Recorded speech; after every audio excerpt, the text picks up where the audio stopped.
Chapter 1720. The next day, at night, Fengjiu and Guan Shilin led a group of people and sneaked into the palace.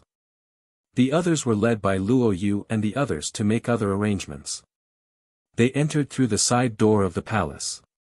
After taking care of the guards, they let the Phoenix guards replace them to guard the room while the others went inside.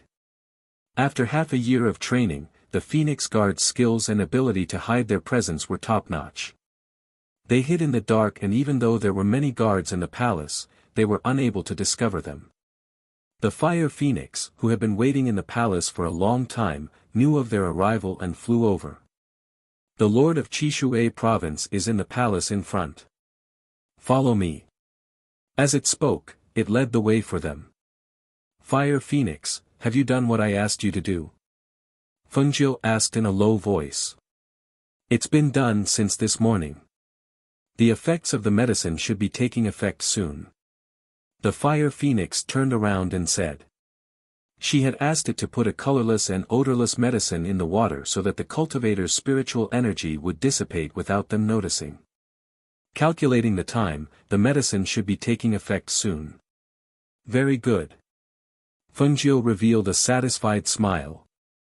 This way, it would be effortless.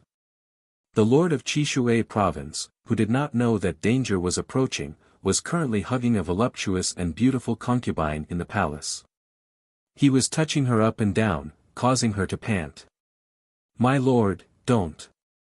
You're still reading the memorials. A voluptuous woman dressed in a lotus-colored chiffon dress had a delicate and charming appearance. She sat on the Qishui monarch's lap with one hand around his neck and the other half covering the chiffon in front of her chest, covering half of her exposed body. Her slender waist swayed slightly, and a pair of slender white legs were faintly discernible under the chiffon dress. She was half unwilling, half angry, and half bashful, and her beautiful eyes were filled with a seductive charm. No memorials can compare to you, my beloved concubine. Come, let me kiss you. The Lord of Qishui province touched her buttocks with one hand and used the other to pull away the hand covering her chest. He then lowered his head and buried his face in her voluptuous bosom. Ah, your majesty! Her coquettish voice was infinitely captivating. The beautiful eyes of the well-developed beauty in his arms, her enchanting body, and the soft, smooth, and plump feeling all made his heart ripple. He only felt the evil fire rising, and he immediately carried her to the big bed inside. He tossed the woman in his arms onto the bed, tore off his clothes, and pounced on her. However, at this moment, a long sword emitting a cold glint appeared silently and rested on the monarch's neck. What a good mood! A mocking voice rang out in the room, sounding very strange. That voice startled the Lord of Qishui province. It was as if a basin of cold water had been poured over his head, extinguishing the evil fire in his body. All that was left was fear. Who was it? Who was it that could appear in his palace so noiselessly? Who was it? Who was it that dared to place a sword on his neck as if there was no one else around? Moreover, he actually didn't notice the arrival of others at all. To be able to go undetected, could this person's cultivation be higher than his? Thinking of this, he couldn't help but break out in a cold sweat, especially in such an embarrassing situation. Ah! Chapter 1721. He watched as the concubine beneath him died with her eyes wide open. The Lord of Qishui province was terrified. Who are you? He turned his head, and when he saw the person holding the sword behind him, the first thing that flashed across his eyes was surprise. That person was dressed in a dazzling red robe and exuded an ethereal aura. That androgynous face had a devilish charm to it. Faintly, the Lord of Qishui seemed to see the red-robed person raise her eyebrows and curl her lips slightly as she looked at him with a smile that was not a smile. Do you recognize who I am? Fengjiu asked. She pressed down harder on the long sword and slashed a wound on the Lord of Qishui province's neck, causing a trace of blood to seep out. The piercing pain caused the Lord of Qishui province to come back to his senses. Looking at the person in front of him, a thought flashed through his mind. You're Fengjiu. It was said that Fengjiu had a peerless appearance, liked to dress in red, and wielded the Qingfeng sword. The person in front of him was dressed in red and had a peerless appearance. The sword pressed against his neck was the Qingfeng sword. If it was not Fengjiu, who else could it be? That's right.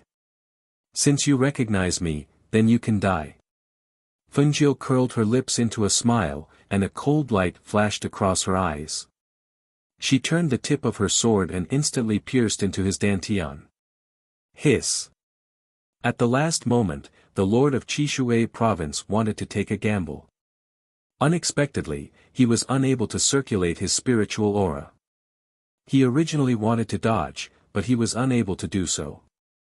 He took the full brunt of the sword. He only felt that the Qingfeng sword had pierced through his dantian and destroyed his life force. He wanted to use his nascent soul to escape, but he could not do so. His body stiffened as he stared at her. His heart was filled with hatred and unwillingness. He was unwilling to die just like that. However, he swallowed his last breath and fell straight to the ground. Fengjiu pulled back her sword and looked at the lord of Qishui province who had died with his eyes wide open. She sneered. Don't worry, your son and daughter will accompany you very soon. She turned around and walked out. She ordered, take his corpse and hang it at the entrance of the palace. Yes. 2 phoenix guards flashed in from the darkness and dragged the corpse out. When Guan Shilin, who was standing guard outside, saw her come out, he said, the 2 fairy realm cultivators hiding in the dark have been dealt with. We can go to Prince Qishui now. And, let's go. She replied and led them to their next destination. Prince Qishui was practicing martial arts in the training field. Ever since he was humiliated in the Shenyuan Empire, he had been working hard to improve his strength and cultivation. Seeing that the Shenyuan Empire was about to be destroyed, he was extremely excited. After destroying the Shenyuan Empire, he would trample on Shenyuan Mo's. As for the Fengjiu who was rumored to be Shenyuan Mo's woman, he also wanted to find her, imprisoning her and making her his slave. Bang bang bang. After a series of kicks, the 8 shadow guards fell down one by one. They groaned and couldn't stand up for a long time. Useless. The 8 of you are useless. Prince Qishui flung his sleeves. His sharp eyes swept across the 8 people on the ground. Stand up and continue. The 8 shadow guards supported each other and stood up. They felt that the spiritual energy in their bodies was draining away. They were somewhat frightened. Your Highness, our bodies seem to be a little strange. Yes, me too. It seems that I can't use my spiritual energy. Another person said. That's right. It's the same for me. Another person nodded. Chi. Chapter 1722. Maybe you're just lucky that you haven't drunk the water in the palace yet. A voice came just like that, startling everyone and causing them to turn around. When Prince Qishui heard that voice, his heart trembled. He looked at the figure in red walking out of the darkness in disbelief and cried out in a low voice, Fengjiu. You actually came to our red water palace. How dare you? After recovering from his shock, Prince Qishui stared at the red figure with a strong desire to possess her. You came at the right time. The crown prince was just thinking about you. He sneered sinisterly and glanced at Guan Shilin, who was following her, and the dozen people behind her. Pfft! How dare you come to my red water palace with such a small number of people? Fengjiu, you're too arrogant. Today, I'll make sure that none of you can escape. Do it. Except for the one in red, kill the rest on the spot. However, as soon as he finished speaking, he didn't see any movement. Only Fengjiu's chuckle could be heard as he slowly walked over. He angrily looked back and shouted, What are you waiting for? Didn't you hear me? Halfway through his words, his voice suddenly stopped, because the secret guards who were training with him all fell to the ground with pale faces.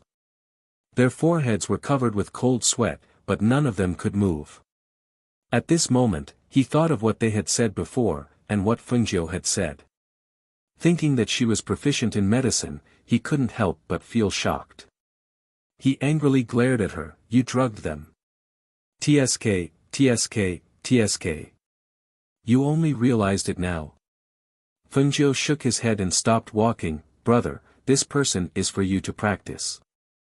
"Okay." Guan Shilin responded in a deep voice. He strode forward and rushed out like a tiger. He waved his fist and fiercely hit Prince Qishui with a sharp wind blade. A powerful pressure came, causing the Qishui crown prince to be startled. He quickly became vigilant. He raised the spirit energy in his body, wanting to receive the punch. Who would have thought that the moment his spirit energy collided with the opponent's profound energy, the two streams of energy bounced off each other. His spirit energy was devoured, and the profound energy closed in, sending him flying. Bang! Ah! That punch landed heavily on his chest with a bang. Profound energy spread out in his body, and in that instant, it was as if his internal organs were covered by the aura of profound energy. Then, cracking sounds could be heard. Hiss! Ah! A miserable shriek rang out. Just a single punch had injured his internal organs, making it so that he could no longer stand up. Just a single punch had destroyed his dantian, causing him to lie on the ground like a cripple, unable to resist at all. Guan Shilin waved his hand and snorted, "Prince Qishui, that's all there is to it." Fengjiu's lips curled into a smile, "That's all there is to it." Being ridiculed in front of his face, Prince Qishui was ashamed and angry, but his heart was also overwhelmed with shock. He was no match for them. Moreover, he was crippled with one punch. Looking at them, they definitely wouldn't let him go just like that. At that moment, he couldn't stand up from the ground.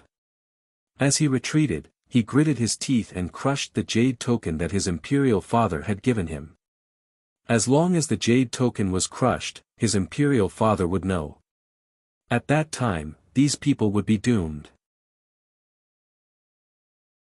Chapter 1723.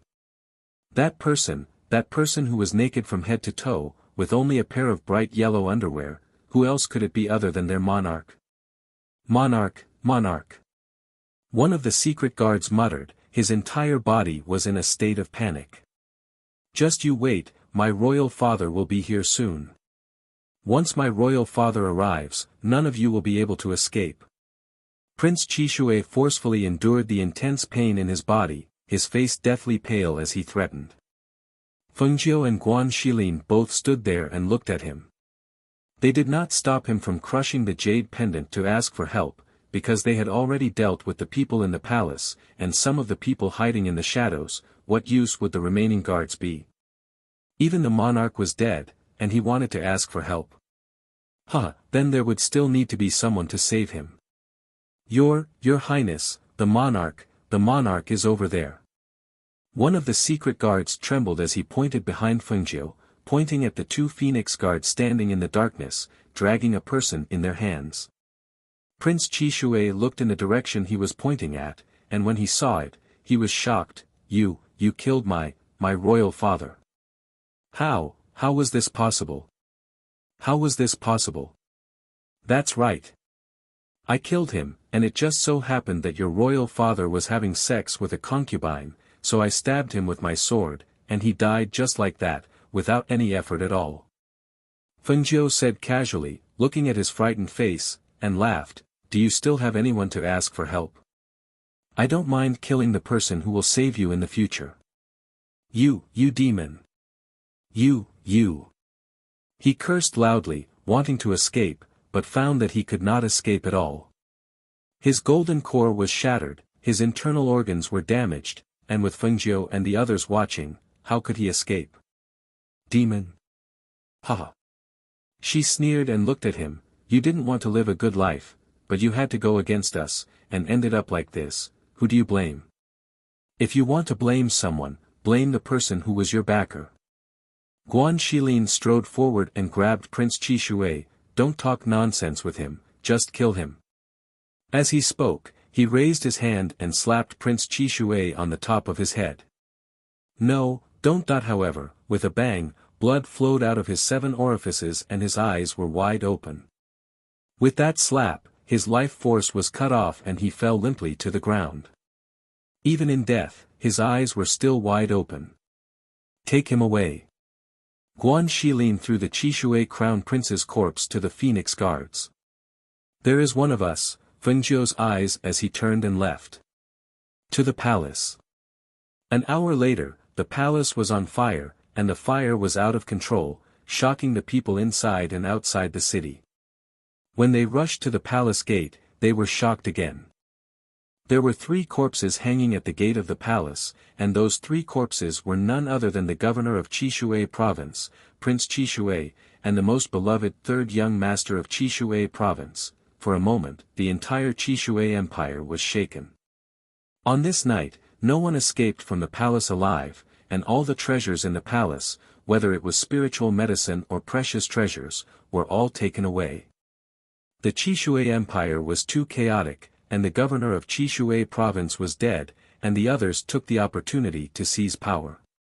Therefore, the entire Qishui empire quickly fell into a crisis of power struggle.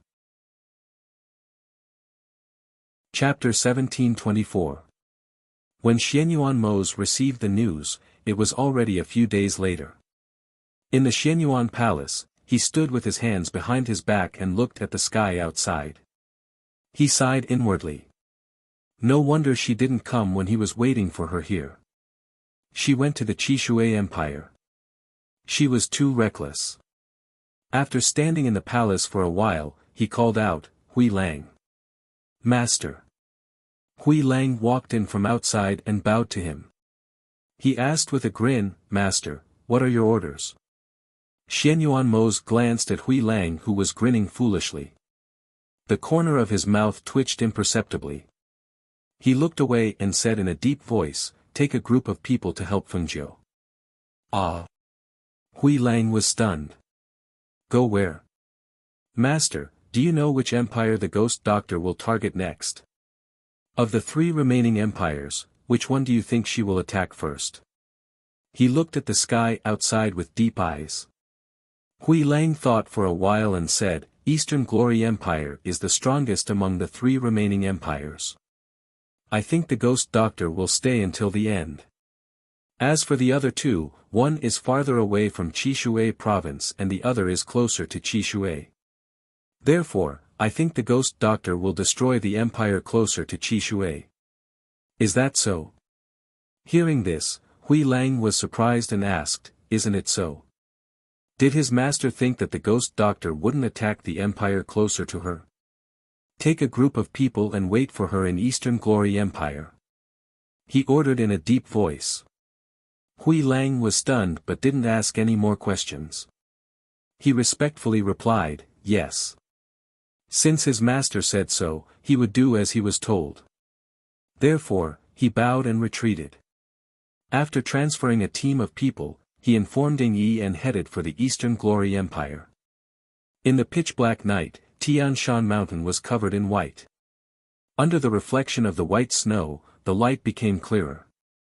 On the summit of Heaven Mountain, the white-robed elder of heavenly secrets stood with his hands behind his back. He gazed at the dazzling stars in the night sky, sighing in amazement as he murmured, As expected of the Phoenix star. She was actually able to easily resolve a heaven-defying tribulation. Truly inconceivable, truly inconceivable. Master. Mo Chen, who was also dressed in white, walked over and stood behind him. Mo Chen, go. Go to her side. She will be the one to break through your life and death tribulation. He turned around and looked at Mo Chen as he spoke. Upon hearing this, Mo Chen was slightly startled. He asked, Didn't Shizhuan say that I would only be allowed to leave the mountain after she had broken through her own heaven-defying tribulation? Could it be that she has already cracked it? It had only been half a year, but he had heard that the Phoenix dynasty had been destroyed. That night, the fire had burned everything in the Phoenix Imperial Palace. Even the old Master Feng and his wife had perished in the flames. Furthermore, the old Master Feng's youngest son had become food in the stomach of a ferocious beast. As for Fengjiu, she had taken her parents and the remaining Phoenix guards to a faraway place. For half a year, there had been no news of her at all. It was as if she had disappeared from the world. During this period of time, even the Xianyuan Empire was under attack from many sides and was in a state of turmoil. The war between the 8 empires seemed to be on the verge of breaking out at any moment. Even the cultivators in various places could feel the atmosphere of mutual hostility. At this time, his master had suddenly asked him to leave the mountain. Could it be that she was about to appear? Chapter 1725. As Elder Tianji spoke, he stroked his beard and looked at the dazzling star in the sky. Do you see it? The star of the Phoenix has appeared again, and it's even brighter than before. Master is certain that the heaven-defying tribulation on her should have been dissolved by her own hands. Master, then are her grandfather and the others really dead? Mo Chen couldn't help but ask. Life and death, death and life. Life is death, death is life. Go. Go down the mountain. He strode away and walked back. Step by step, he stepped on the snow without leaving a trace, leaving only his faint voice echoing under the starry sky. Mo Chen watched as his figure gradually disappeared into the distance. Only when it disappeared did he retract his gaze and look at the dazzling star in the night sky. After a long while, he walked into the courtyard and prepared to pack his things and go down the mountain early tomorrow morning. On the other side, in the upper reaches of the continent in the courtyard, Su Shi supported the pale Feng Sanyuan as they walked around, basking in the sun. After walking for a while, she helped him lie down on the bed in the courtyard. Be careful. Su Shi said as she covered him with a thin blanket. I wonder how Yi-er is now. I wonder if Feng girl has found him. Half a year has passed, are they well? Feng Sanyuan said slowly, his voice weak. Half a year ago, when he closed his eyes in the great fire, he thought he wouldn't be able to live. He didn't expect that when he opened his eyes again, he would still be able to see this world and his wife. What he didn't expect was that the person who saved them would be someone he didn't expect, Murong Yixian. Didn't young Master Murong say that there are upper reaches of the continent? Right now, there are upstream powers watching them. Little Nine and the others should have already hidden themselves. No news is good news for us. At least we know that they are safe. Su Shi said softly, comforting him softly. Even though she was also worried, she knew that it was useless to worry. Right now, they weren't in the 8 great empires, nor were they in the Phoenix dynasty. They were in the upper reaches of the continent, a continent that they would never have thought they would come to. Back then, the person who saved them in the Great Fire was actually the Prince of Glorious Sun Country's Murong royal family, Murong Yixian. A person that she had only heard of, but never expected to see, had appeared just like that to save them. Later on, he said that the palace that was on fire that day was his original palace, and there was a secret passage inside. He thought of going in through the secret passage to take a look when he was passing by the Phoenix dynasty. He didn't expect that he would save them by accident. Master, Madam, young master is here.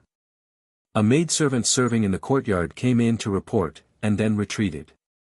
Hearing this, the couple looked at each other, thinking that they had to ask around this time to see if there was any news about Fengjiu recently. After all, the last time Murong Yishuan came over, he also brought news, but it was not good news. Although they were in the upper reaches of the continent, through Murong Yixian, they also knew that the Phoenix dynasty had been destroyed.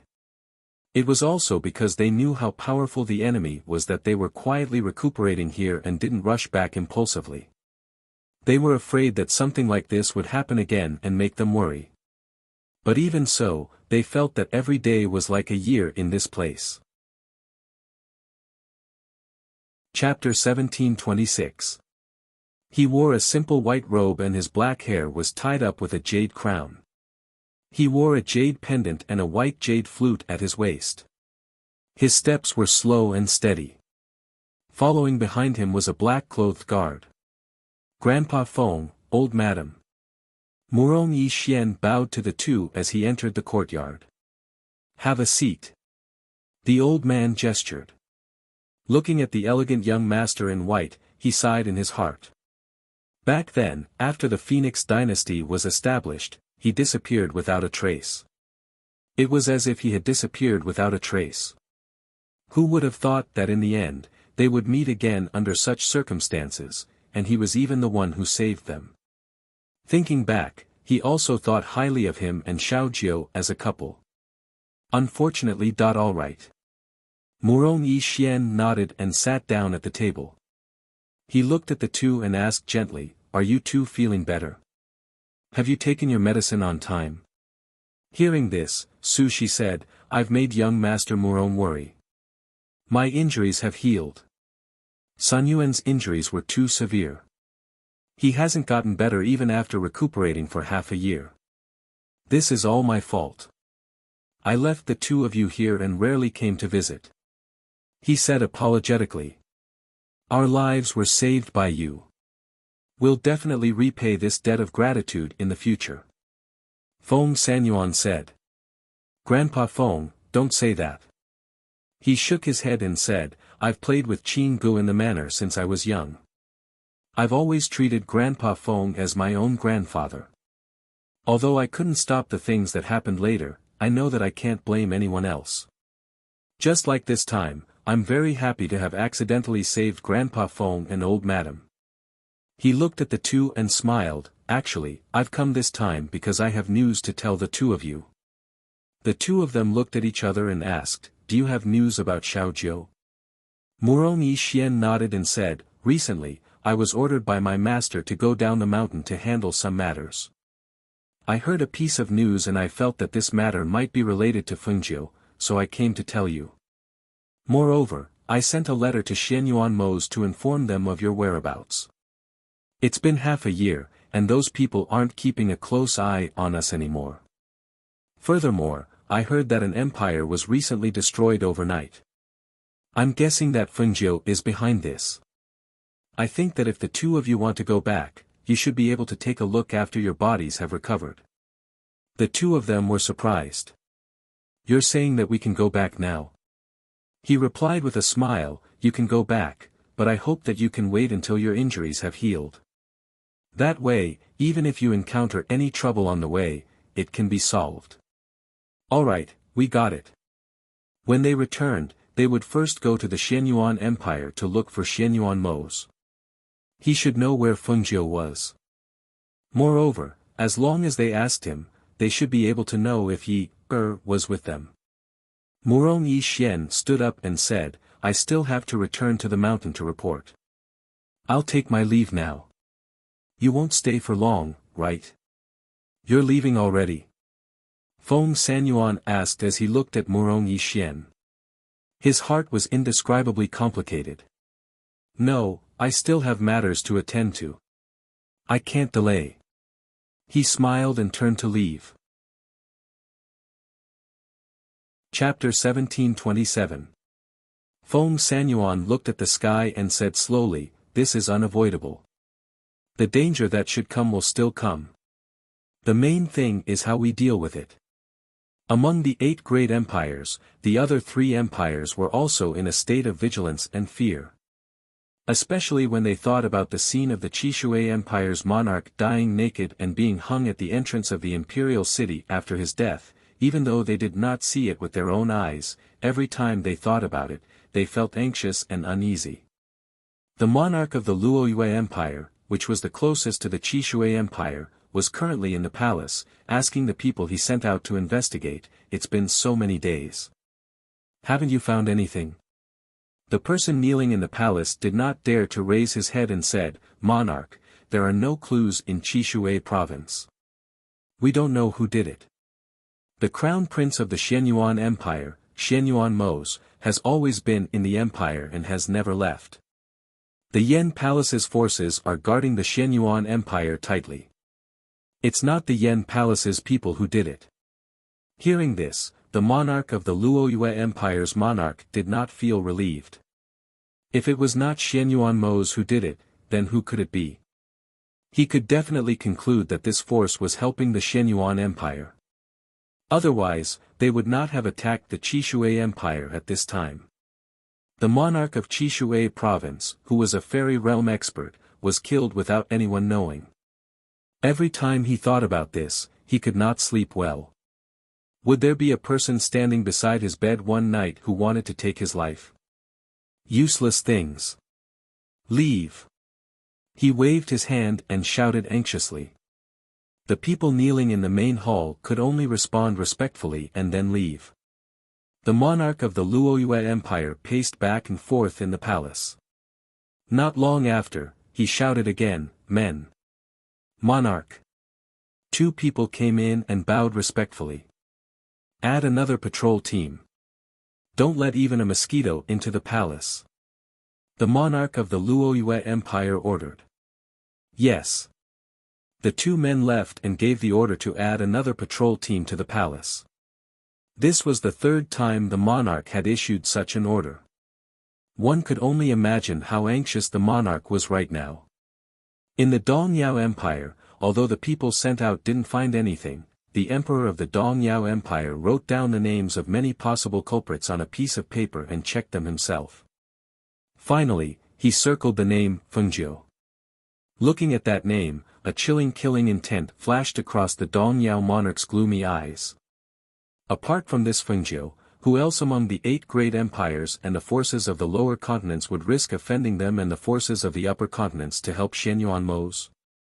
I just didn't expect that after being silent for half a year, when everyone thought that Fengjiu had gone into hiding in fear, she would appear again. He muttered in a low voice, his voice filled with viciousness. Since you dare to appear again, then this time, I must take your head and present it to the people above. Since the higher-ups wanted her head, then he would take her head and give it to them. Give her head as a gift. This Fengjiu was known as the Ghost Doctor. It was said that she was extremely famous in the 1st to 9th grade countries. Pfft! How famous could she be? She was just a woman who knew a little about medicine. A little girl who had never seen the world dared to call herself the Ghost Doctor and said that she had medical skills that could bring the dead back to life. She even dared to offend the higher-ups. How arrogant! Chapter 1728. However, at this moment, he would never know, nor would he believe, that not long after, this woman whom he looked down upon would personally end his life, under Shenyuan Mo's orders. Hui Lang had arrived at the Eastern Glory Empire's imperial city ahead of everyone else. He sat on a tree and sighed, "The Ghost Doctor will come here. Master didn't even get the slightest bit of news and made us come here to wait. What if we waited for nothing? Boss, maybe the Ghost Doctor will really come here. Master's words shouldn't be wrong." A man in black beside him said. "That's because you don't know. Master is purely guessing." Hui Lang rolled his eyes at him and said, "I was still thinking that if I could meet the Ghost Doctor, I could kill to my heart's content with her. If not, we can only wait here." As he spoke, he didn't wait for the man in black to speak and continued, "Moreover, I feel that if I were the Ghost Doctor, I would first attack the Luoyue Empire. Why would I go around and attack Eastern Glory Empire first? Boss, didn't you always say that the Ghost Doctor isn't an ordinary person? Maybe she's different from what we think." The man in black said. "Go away." He waved his hand. "When I said that she's not an ordinary person, I meant that she's a little perverted. Her way of thinking and doing things is different from normal people. You're the perverted one." Suddenly, a voice sounded, scaring Hui Lang. He fell from the tree and after steadying himself, he shouted, "Who is it?" On the branch, the fire phoenix flapped her wings and flew up. "You wolf, why didn't you stay put? What are you doing here? You even said that Xiaojiu is a pervert. You're in trouble." As she spoke, the fire phoenix flapped her wings and flew back. When Hui Lang heard this and recognized that the little bird was the fire phoenix, he was instantly delighted. Fire phoenix. You bastard, why didn't you say anything when you came? Since you're here, does that mean the ghost doctor is here too? She's really here. Ha ha ha ha. When the men in black heard this, they were alarmed and startled. That little bird was the ghost doctor's ancient mythical beast, the fire phoenix. Boss, it seems to be saying that it wants to report to the ghost doctor. A man in black whispered. Hui Lang was startled and hurriedly chased after it. Fire phoenix, don't get agitated. Come, we haven't seen each other for a long time. Let's have a good chat. What's there to talk about with a wolf like you? The fire phoenix snorted, flapped its wings, and flew forward. Grey Wolf asked the people behind him to stay where they were and followed them. Soon, he saw Feng Nine and the others resting about 500 meters away. Ghost Doctor. Seeing that it was Hui Lang, the Fengjiu was also startled. Your master sent you here. He actually knew that she was coming to Dongyao. Yes, master asked me to come and help you. Ghost Doctor, you don't know this, but master has been waiting for you to go to the Xianyuan Empire. Who knew that you'd destroyed the governor of Qishui province? He's very worried about you, so he sent me here. Chapter 1729. Fire Phoenix glanced at him and said to Fengjiu, he said you're a pervert. I heard him badmouthing you just now. Upon hearing this, Hui Lang hurriedly waved his hands. No, I definitely didn't badmouth you. I was praising you. You have to believe me. Fengjiu glanced at him with a faint smile but did not say much. He only asked, when did you guys arrive? A few days. We've been waiting for you here. I was wondering if you'd gone to the Luoyue kingdom. As he spoke, he glanced at the phoenix guards behind him and asked curiously, Ghost Doctor, how did their strength advance so quickly? They've been working hard for the past 6 months. It's not strange for them to have such strength, Fengjiu said with a smile. I was shocked to see them have such strength in half a year. Besides their advancement, your strength seems to have increased too, right? Are you at the peak of the fairy realm? Fengjiu smiled. No, I'm at the peak of the fairy sage realm. Ah. What? You're already at the peak of the fairy sage realm? That's incredible. How did you do it? It's only been half a year. Even Master didn't expect you to have advanced to the peak of the fairy sage realm. He's still worried about you. As Hui Lang spoke, he looked at her in disbelief.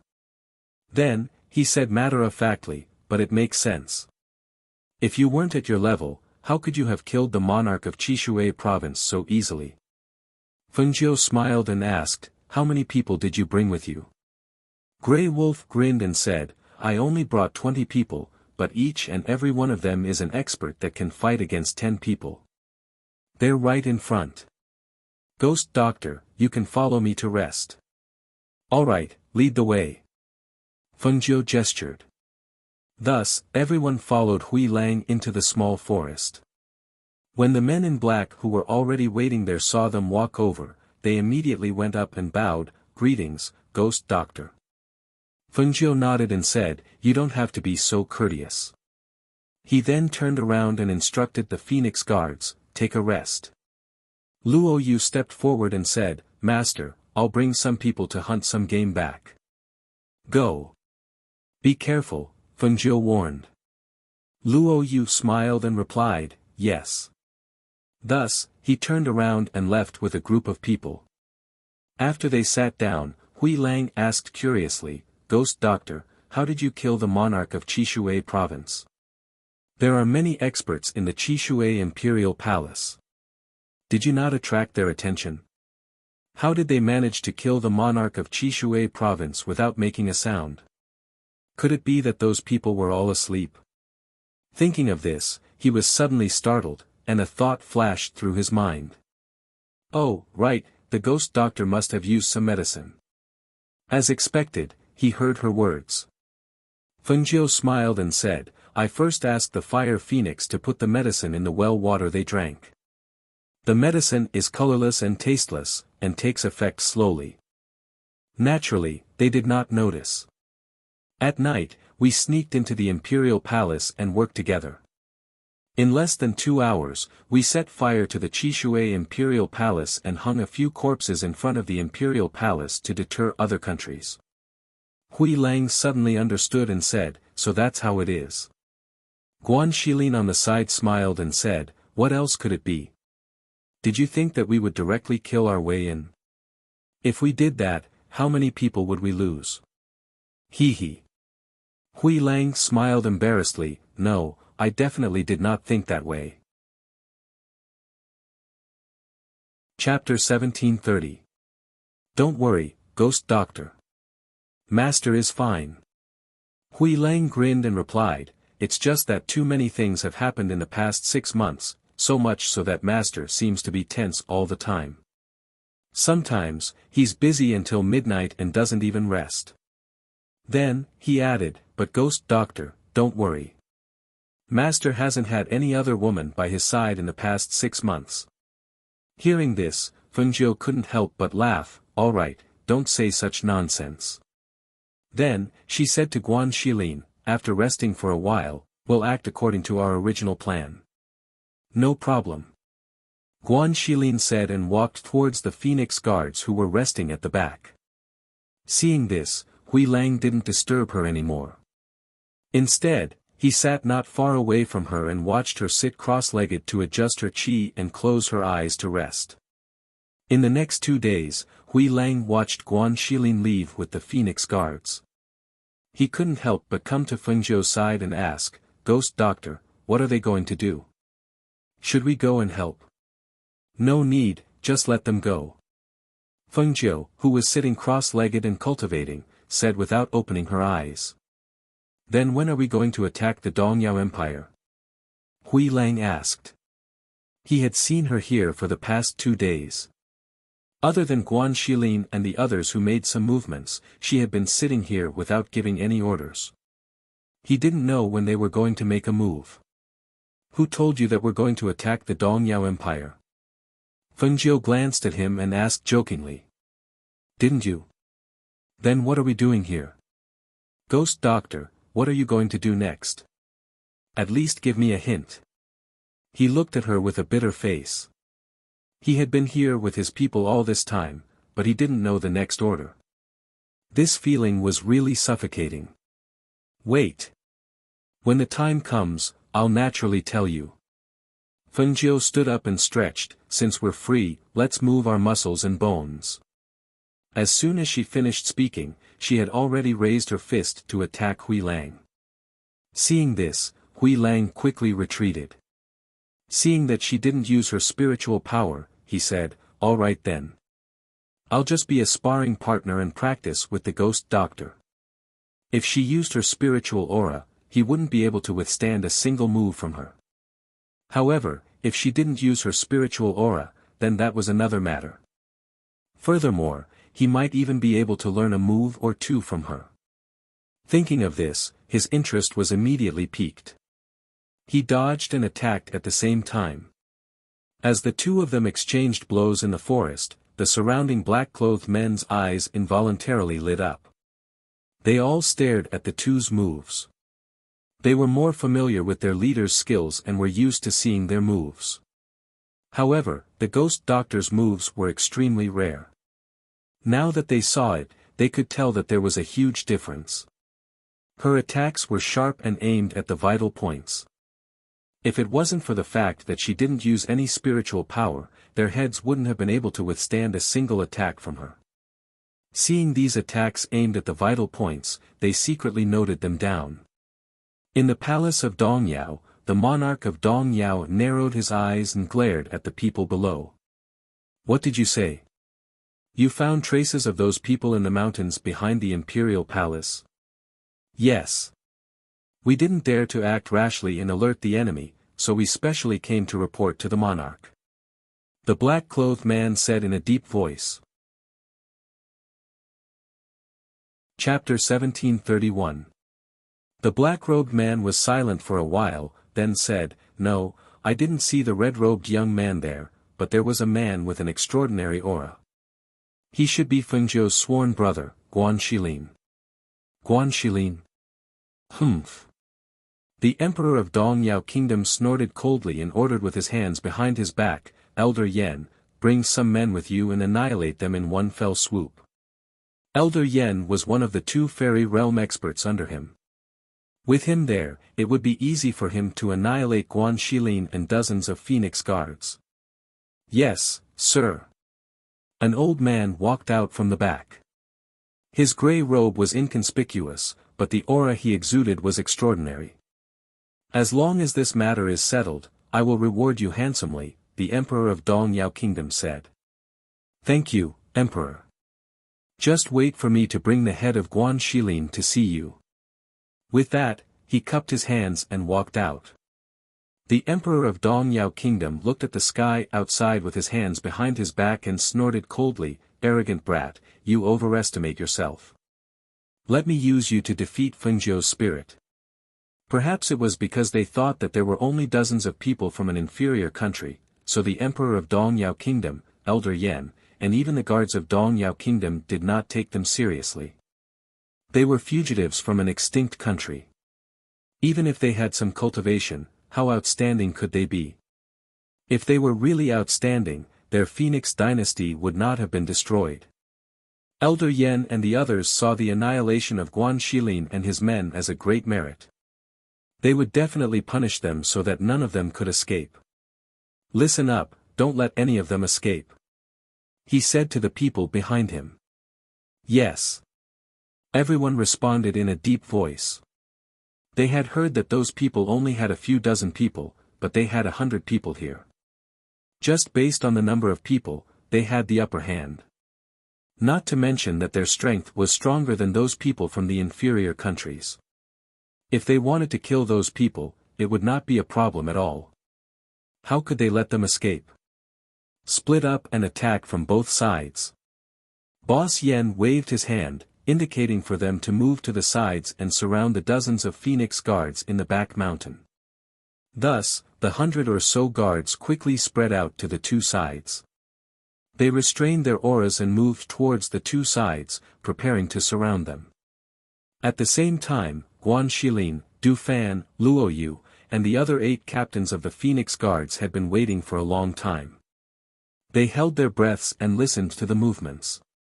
A Phoenix Guard silently flew over to report. "Reporting. There are about 100 of them, and they have split into 2 groups to flank us from both sides. The leader of the 2 groups is an old man in the fairy realm. He didn't get too close to us in order to avoid being discovered, so I couldn't see his face clearly. However, he should be one of the 2 fairy realm experts mentioned in the information." "Very good," Guan Shilin said, then looked at Du Fan. "Is everything ready?" "Don't worry. Everything is ready. As long as they come in, they won't be able to leave," Du Fan said confidently, fanning himself with the white jade fan in his hand. Hearing this, Guan Shilin looked at Luo Yu and the other 7 captains. "Each of you take your small groups and lie in ambush in the formation. Once you see them enter the formation, kill them without mercy." "Yes." Chapter 1732. Due to the formation, the back of the mountain was filled with a light smoke. This light smoke was not dense, but it seemed to block some of the vision. When the people of the Eastern Glory Empire stepped into the formation step by step without realizing it, the silent massacre had already begun. The Phoenix Guards held daggers in their hands and appeared out of nowhere in the formation. They covered the other party's mouth with one hand and slit his throat with the other hand holding the dagger. A life disappeared without a sound. The people walking at the back were decreasing one by one, but the people in front did not notice that something was wrong. They only realized that they seemed to be walking in circles in this fog. "Did you notice that we seem to be walking in circles? We seem to have walked through this place just now," the leader of the guard said. "Could it be that there's a formation here?" Also, why do I feel that there's a bloody smell in here? Can't you smell it? The person at the back said. When he turned back to look, a Phoenix guard suddenly jumped out and stabbed his chest with a dagger. Yes. There's an ambush. The person's breath was stuck in his throat and he could not swallow it. He stared unwillingly at the person who suddenly jumped out. After saying this, he fell down. There's an ambush. It was unknown who shouted, but the entire team instantly fell into chaos. They quickly gathered together and looked around vigilantly with their backs facing each other. Only then did they realize that their team originally had 50 people, but now, less than half of them were left. Damn it! Kill them!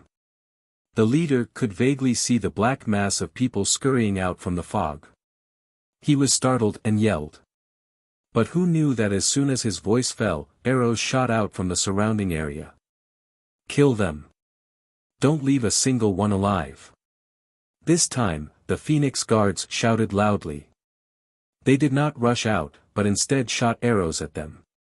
Countless arrows shot out like a rain of arrows toward the guards who were gathered together. Ah! Shrill cries sounded, startling the birds in the forest and causing them to flap their wings and fly away. It also shocked Elder Yen, who was not far away, and he had a bad premonition in his heart. Were they their people? Or were they Eastern Glory Empire's people? No, it should be the screams of Guan Shilin and the others.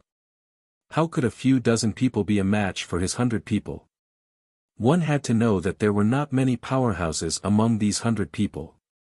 However, although he comforted himself, the uneasiness in his heart still made him not dare to be careless. He walked inside, wanting to see for himself. In the formation, after shooting for a while, the arrows instantly stopped when the order was given. At this time, there were less than 3 of the 50 people left, and these 3 were nascent soul cultivators. Luo Yu, Fan Lin, and the other captains exchanged glances with Du Fan. Looking at the 3 people, Luo Yu ordered the Phoenix guards around them, everyone else, stand back and be on guard. Leave these 3 old things to us. Chapter 1733. Hiss. Ah! A scream was heard, and one person fell down. However, the battle was not over yet. The other Phoenix guards did not relax. They knew that the reason why their leader did not let them fight, but chose to fight personally was to minimize their casualties. After all, with their abilities, they could fight against someone at the peak of the Golden Elixir realm, but they were still too weak to fight against someone at the nascent soul realm. After half a year of training, Luo Yu and the rest's abilities had improved greatly. They were not afraid of fighting against nascent soul realm powerhouses anymore. Together with Du Fan, the 5 of them worked together, and the remaining 2 were quickly eliminated. However, even so, they still suffered some injuries. Although they were not serious, after the battle, their auras were slightly messed up. Retreat. With an order, the Phoenix guards quickly retreated and rushed to the other side to help. About half an hour after they left, Elder Yen arrived. Looking at the corpses on the ground, his face was gloomy. He clenched his fists so tightly that his veins could be seen. Phoenix guards. What a team of Phoenix guards. Just a few dozen of you dared to kill more than 100 of my people. I want to see if you can still stand up straight without fear when facing me, a fairy realm powerhouse. Humph. With a gloomy voice, he waved his hand and rose into the air. When he was in the air, he saw that the ground was filled with smoke, and his vision was not clear. He could only see everything clearly when he scanned the ground with his divine sense. When he scanned the other side with his divine sense, he saw that the people there were also fighting. Moreover, there were the sounds of ferocious beasts. He thought that they must have brought their contracted beasts over. Hence, he quickly rushed to the ground. Before he arrived, his pressure had already enveloped the area. Where is the boy named Guan? If you have the guts, come out and fight with me. The voice, which contained a strong pressure, spread clearly through the back of the mountain. Once the pressure of a fairy realm powerhouse enveloped the area, the auras of the people below became unstable. Ha ha ha ha. Old man, your grandfather Guan has been waiting for you for a long time. In the smoke, there was no one, but laughter rang out. The deafening laughter contained a strong dark force aura, which was not inferior to Elder Yan's. Elder Yan's heart shook when he sensed the powerful profound energy aura. He widened his eyes in disbelief as he looked at the boorish man who was standing in mid-air within the smoke. You're actually a martial god expert.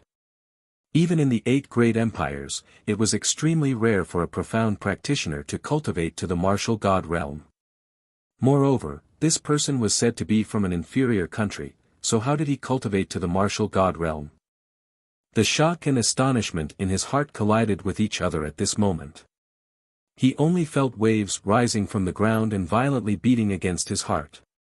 He, who had originally vowed that he would take the other party's head and present it to the monarch, could not help but have a trace of seriousness at this moment. A martial god expert.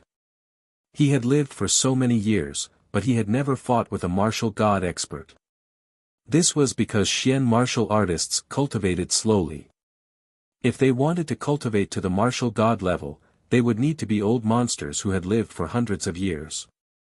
However, the man called Guan Shilin seemed to be in his 20s. How could he not be shocked when he was already a middle-stage martial god at such a young age? At this moment, he felt a little hesitant and uncertain. Chapter 1734. Just as Elder Yan was shocked by Guan Shilin's strength and cultivation, Guan Shilin, who was high up in the air, waved the large blade in his hand. Along with a powerful dark force aura, he charged forward at a speed that was too fast for one to cover their ears. The sharp and cold large blade slashed through the air, bringing with it a swift and fierce aura. Wherever it passed, the wind blades were as terrifying as the howls of ghosts. In just a moment of distraction, Elder Yan saw the broadsword with a frightening murderous aura chopping towards him. Elder Yan abruptly came back to his senses and dodged the attack. At the same time, he flicked his sleeve, and a visible stream of spiritual energy flew out from his sleeve with a whoosh, like a cold crescent moon blade. Whoosh! The spiritual energy stream cut through the air and attacked Guan Shilin. Guan Shilin blocked it with his broadsword, and only a clang was heard. The air blade on the broadsword collided with the stream of spiritual energy and dispersed. The two exchanged blows, and it seemed that they were evenly matched. However, after a long battle, Elder Yan's spiritual energy had been consumed too much. Gradually, his aura became unstable, and the speed of his attacks slowed down inadvertently. Seeing this, Guan Shilin coldly snorted.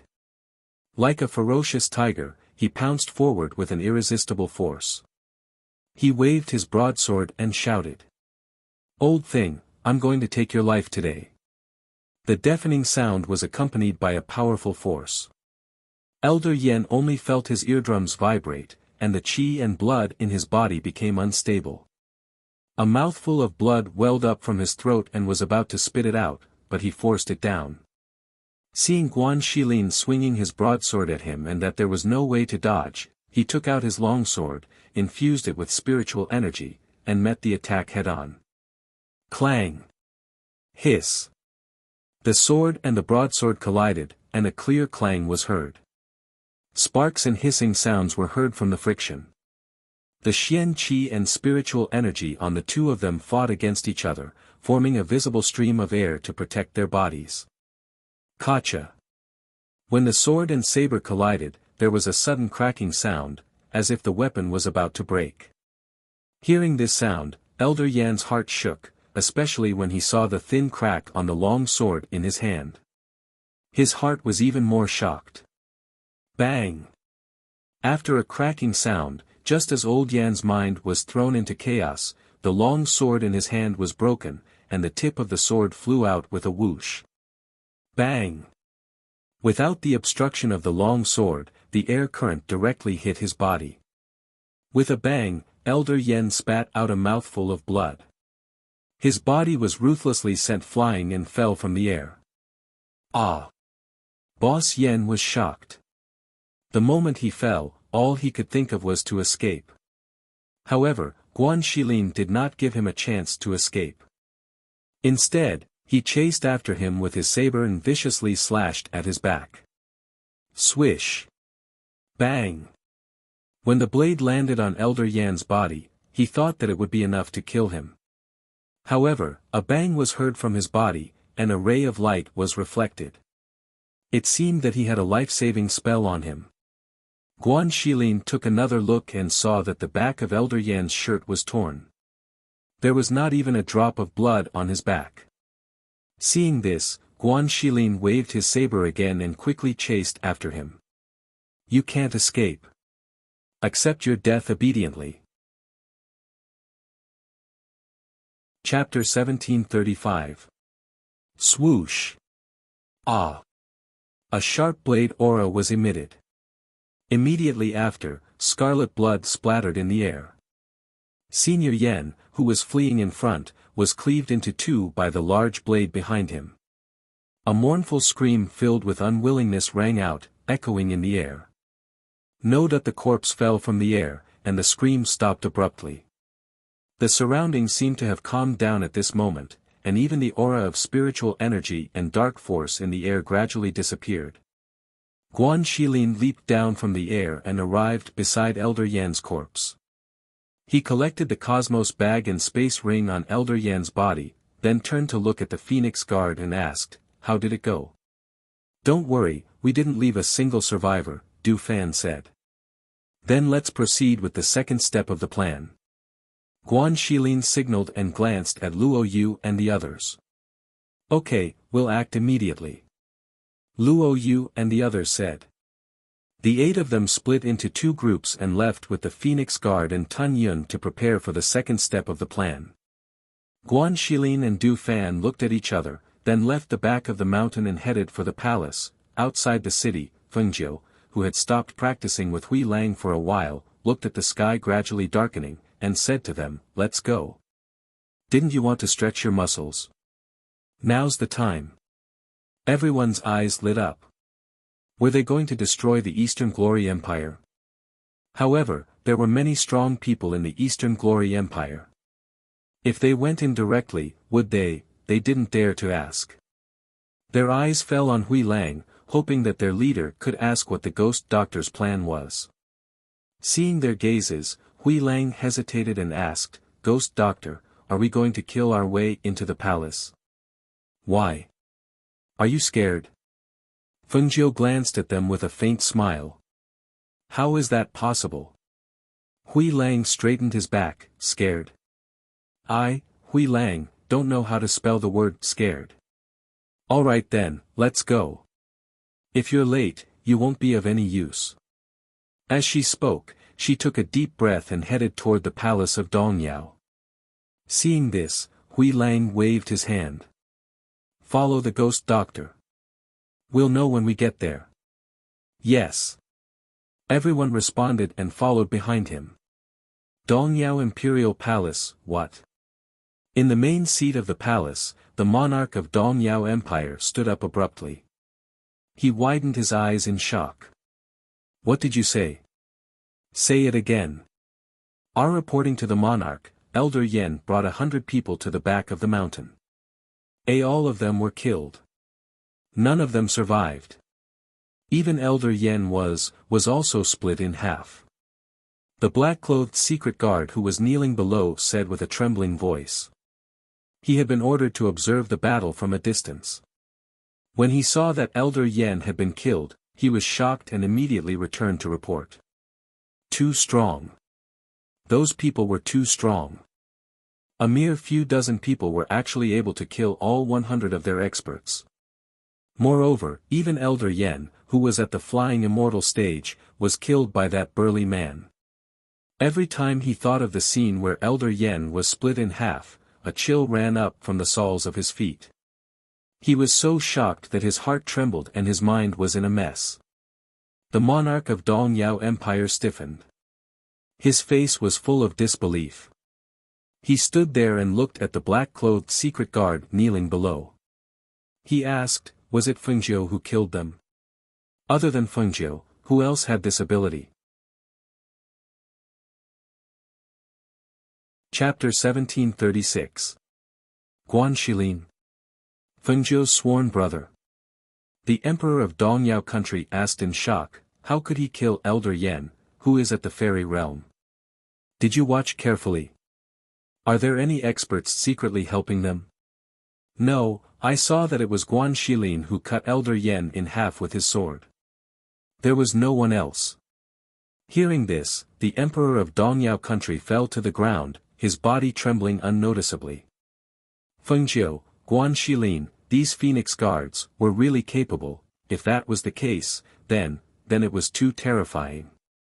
Even if they asked for help from other countries now, it would be too far away to put out a nearby fire. Moreover, even if they asked for help, the other two empires would not come immediately. He took a deep breath, calmed his emotions, and said in a low voice, send someone to the major families in the imperial city. Ask their ancestors and masters to enter the palace to help. Yes. The secret guard in black responded and left quickly. However, since the fall of the Qishui Empire, the news had spread throughout the empires. Especially the major families in the imperial cities of the empires that cooperated with the Qishui Empire, they were prepared for it. Although they were not familiar with the ghost Dr. Fengjiu, they had heard many legends about her. Even if they felt that it might be exaggerated, the emperor of Qishui province, the crown prince, and the most favored third princess were killed. Their corpses were hung at the gate of the imperial palace. The Qishui imperial palace was on fire and burned for a day and a night. They were also vigilant. No matter how powerful Fengjiu was, the ancestors of the major families had ordered them not to participate in the matter between the imperial family and Fengjiu. As time passed, evening came. When the sky darkened, a dangerous aura shrouded the entire imperial palace. The major families in Huang City seemed to have sensed something, but none of them came out. Until the people sent by the emperor of Dongyao country knocked on the doors of the major families. Not long after they entered, they left again. Just like that, the news secretly spread among the major families, and the ancestors of the major families gathered together. I didn't expect Ghost Dr. Fengjiu to come. Or did they choose Eastern Glory Empire from the remaining three empires? According to the secret guards in the palace, a fairy realm expert by the emperor's side led 100 people to fight against a few dozen people, but he was killed just like that. Not a single person survived. Another ancestor said, frowning as he pondered, I really didn't expect this ghost Dr. Fengjiu to become so strong in just half a year.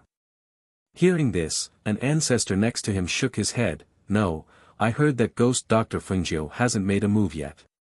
The one who killed Elder Yan was ghost Dr. Fengjiu's sworn brother, Guan Shilin. It seems like the monarch is not confident in dealing with Fengjiu. Otherwise, he wouldn't have sent people to ask for our help. A white-bearded patriarch stroked his beard and said slowly. He was very curious about this ghost Dr. Fengjiu. What kind of woman was she? How could they force the monarch of such an empire into a corner and ask for help? This kind of thing, if not handled properly, it would bring disaster to the entire clan. Who would dare to help?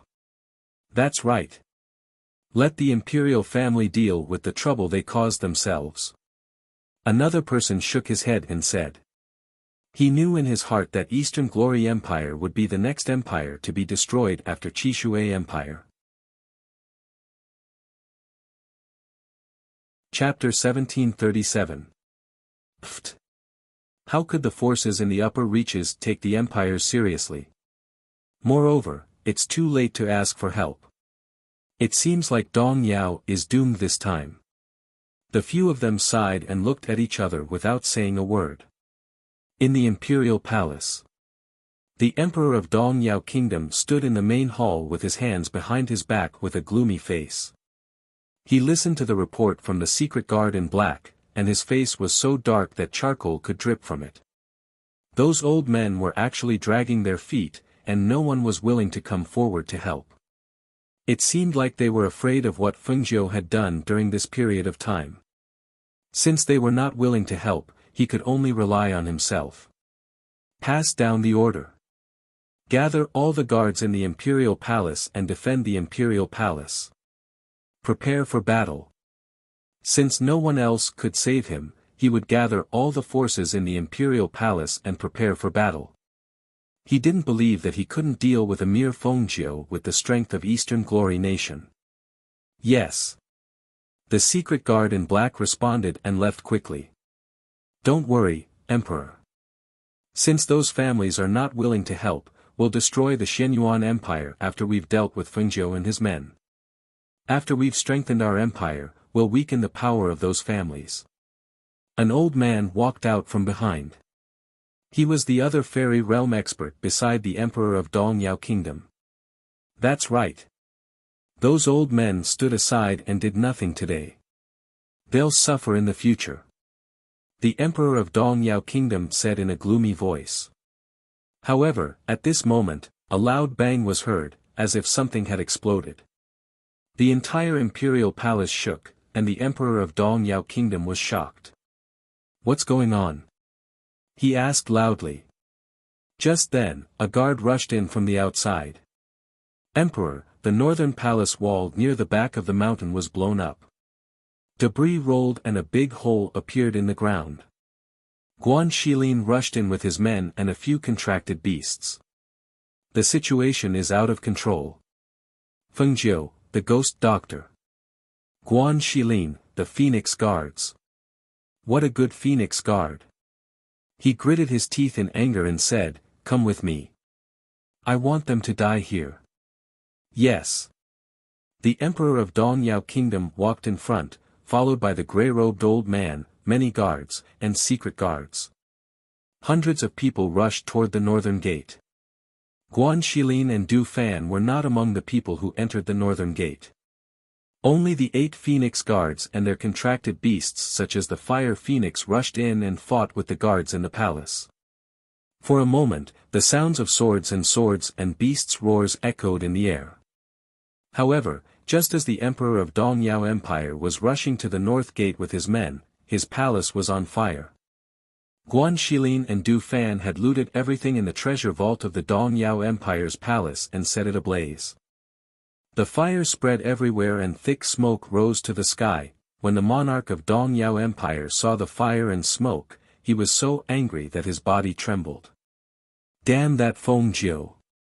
How dare you destroy the imperial palace of Dongyao Empire? I will tear you into pieces. At this moment, Fengjiu, dressed in a dazzling red robe, led Hui Lang, Leng Hua, and Leng Shuang into the palace gate. Looking at the fire, Fengjiu smiled and said to the people behind him, "Let's do it." Yes. Everyone answered. Hui Lang led them to the back of the palace. Chapter 1738. Even in the dark of the night, her red dress was still very dazzling. Her elegant and free figure carried a wildness. Her red dress made a whistling sound in the wind. She was high up in the air, like a fairy from the 9 heavens who came on the breeze. As if they had sensed something, the Emperor of Dongyao Kingdom and the grey-robed elder who were rushing toward the north gate stopped at the same time and looked back. When they looked back, they saw the red figure coming from the sky. The young man in a dazzling red dress came from the night sky. His red dress was dazzling, and his black hair fluttered in the wind. He was so handsome that it was hard to tell whether he was a man or a woman. His aura was ethereal, but no one dared to look down on him. She appeared to be in her 20s, but the pressure emitted from her body caused people to tremble in fear. As her eyes moved, they felt as if they had nowhere to hide as she swept them with her oppressive gaze. This person was Fengjiu, the ghost doctor. It was said that Fengjiu, the ghost doctor, liked to dress in red. As a woman, she liked to dress in men's clothes. Her beauty was devastating, and her cultivation was mysterious. Who else could it be if not this person in front of them? They originally thought that the rumors were exaggerated, but now they knew why the ghost Dr. Fengjiu's name had spread so quickly. To have such a cultivation at such a young age, with such means and courage, let alone a woman, there were not many men in the world who could be compared to her. It was not a loss for the Qishui Empire to be destroyed by her. However, even if the Qishui Empire was destroyed, his Dongyao kingdom would not be destroyed. No matter how powerful Fengjiu was, he must kill him tonight at all costs. You two, stand down, Fengjiu, who stopped in mid-air, said to Ling Shuang and Ling Hua behind him. Facing a fairy realm expert, the two of them were unable to withstand the pressure emanating from him. Yes. The two of them responded and quickly retreated to a safe distance. The grey-robed elder's gaze fell on Fengjiu. He scanned him with his divine sense and said to the Emperor of Dongyao Kingdom, Emperor, Fengjiu is a cultivator at the middle stage of the fairy realm. We can definitely kill him with our combined strength. Good. Let's kill her first. The Emperor of Dongyao country had also noticed that the power emanating from Fengjiu's body was that of a fairy realm cultivator. Since both of them were fairy realm cultivators, the two of them would definitely have a chance of winning. Thus, after instructing the others to eliminate the Phoenix Guards at the north gate, the two of them gathered their qi and blocked Fengjiu from both sides. Fengjiu. You really don't want to take the path to heaven, but you insist on entering the gates of hell. Today, I want to see what you're capable of. As soon as he finished speaking, a long sword appeared in the monarch's hand. After injecting his spiritual power into it, he instantly attacked Fengjiu. Seeing this, the grey-robed elder gathered a stream of air in his hands and charged towards Fengjiu, preparing to take her down with a pincer attack. However, Fengjiu, who was watching the two approaching from the left and right, curled his lips slightly, revealing a strange and evil smile. Is that so? I'm also very curious to see how many moves you can take from me. With a move of her hand, the Qingfeng sword, which was glowing with a sharp green light, appeared in her hand.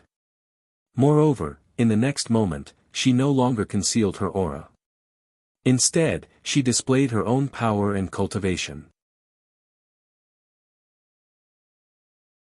Chapter 1739. Celestial. Celestial Saint Powerhouse. The two of them screamed. When they sensed the pressure and aura of the Celestial Saint Powerhouse, their faces turned pale. How could they still have the will to fight? Quick! Run! They did not even have the will to fight. When they came back to their senses, their first thought was to run. Run as far as they could. The strength of a celestial saint was equivalent to the strength of 100 fairy realm experts. They would have to be crazy to overestimate their own abilities to fight against her. At this moment, they couldn't help but curse loudly. Who is it? Who said that she's only at the nascent soul stage? Run. Fengjiu, who was behind them, curled her lips into a smile. Do you think you can run away? As soon as she finished speaking, the red figure instantly swept toward the grey-robed elder. As the red figure swept past him, the grey-robed elder, who was originally running away in a panic, stiffened and fell from mid-air. Bang! No one saw how she had acted. She did not even need to fight, as she had easily ended the life of a fairy realm master. The body of the grey-robed old man, who had fallen to the ground, twitched. His eyes were fixed on the sky, until he breathed his last. When the Emperor of Eastern Glory Kingdom heard the commotion, he turned around abruptly. When he saw that the grey-robed elder's neck was bleeding as he breathed his last, his whole body trembled. Since they had cultivated to the fairy realm, death was already something that was very far away from them.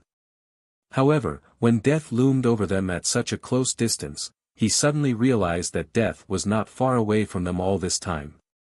When he saw the red-robed Fengjiu coming toward him with the Qingfeng sword, many things flashed through his mind. In the end, he did not run away. Instead, he fell from mid-air and knelt on the ground. Don't kill me. I'll serve you as my master. When he said this, his eyes were filled with terror and fear. Yes, he was afraid of death. At his level of cultivation, he was even more afraid of death. He had everything that many people would never be able to obtain in their entire lives: power, status, fame, and fortune. He did not want to die like this. He did not want his royal family to be slaughtered. Therefore, he could only lower his head and beg Fengjiu. Because he knew that this was his only way out. Only in this way could he have a chance to survive. His Dongyao Empire would not be destroyed in his hands and would not fall into chaos like Qi Shui. The emerald-edged sword was pressed against the forehead of the Eastern Glory monarch who was kneeling on the ground. As long as it was an inch closer, it could easily take his life. However, the emerald-edged sword in Feng Jiu's hand suddenly stopped. She looked at him and raised her eyebrows. "What did you say?" "I said, I'm willing to serve you as my master. I, Dong Yao, am willing to listen to your orders. I only beg you to spare Dong Yao and spare my life. I will go through fire and water for you and be loyal to you." As he spoke, as if he was afraid that she would not believe him, he immediately made a heaven and earth contract to serve her as his master. Seeing the light of the heaven and earth contract dissipate, Fengjiu's eyes flashed. He stared at the monarch for a long time. After a long time, he moved the emerald-edged sword in his hand away. He stretched out his finger and tapped the monarch's forehead to extract a strand of consciousness. "Fine. Since you serve me as your master, I'll spare your life. However, you must remember that from this moment on, your life and your Dongyao Empire are in my hands. You have to obey my orders." Chapter 1740. Thus, Fengjiu brought him to the sky above the north gate. Looking at the people fighting below, she said, "Everyone, stop." Her voice, which contained the might of a celestial saint, came down from the sky like a huge net, causing everyone below to stop. At this time, the people of Dongyao Empire had already suffered countless casualties. Everyone raised their heads and was surprised when they saw the Emperor of Dongyao Empire, who was respectfully following behind Fengjiu. The Phoenix Guards and the others looked at each other and stepped forward to bow. "Greetings, Master." Fengjiu responded and said, "From today onwards, Dongyao Empire belongs to me, Fengjiu." Hearing this, the guards of Dongyao Empire below were in an uproar. They were somewhat in disbelief, but after thinking about it carefully, they felt that it was reasonable. These Phoenix Guards were so strong that just a few dozen of them could deal with more than 100 of them. Moreover, there was also the ghost Dr. Fengjiu, who could easily kill a fairy realm expert by herself. If the Eastern Yao Empire were to join her forces, it would only be beneficial to them. At least, they would no longer have to worry that ghost Dr. Fengjiu would attack them again. "Hurry up and kneel." The Emperor of Dongyao Empire shouted behind Fengjiu. Hearing this, the people of Dongyao Empire hurriedly knelt down. At this time, they were either injured or dead. There were less than 1/3 of them left. Moreover, the palace was set on fire and scattered in all directions. It would probably take a few months for it to recover to its original state. On the other side, after hearing Fengjiu's voice, Guan Shilin, Hui Lang, and the others looked at each other and quickly stopped fighting. They brought their men over. When they arrived at the north gate, they were actually a little surprised when they saw the scene. With Fengjiu's strength today, it should not be difficult for him to destroy Dongyao Empire, but she took it under her force. They just did not know if they would really submit to her after killing so many people of Dongyao Empire. At the same time, the people of the major families outside the palace looked at the rising flames in the palace and could not help but sigh. They thought that Dongyao Empire might really be finished just like that. However, who knew that soon, another piece of news came. What? The Emperor has submitted to ghost Dr. Fengjiu? An ancestor of a family widened his eyes in astonishment. Yes, he has also made a heaven and earth contract to serve ghost Dr. Fengjiu as his master, the secret guard reported. Hiss. Who would have thought? Who would have thought that the monarch would make such a decision?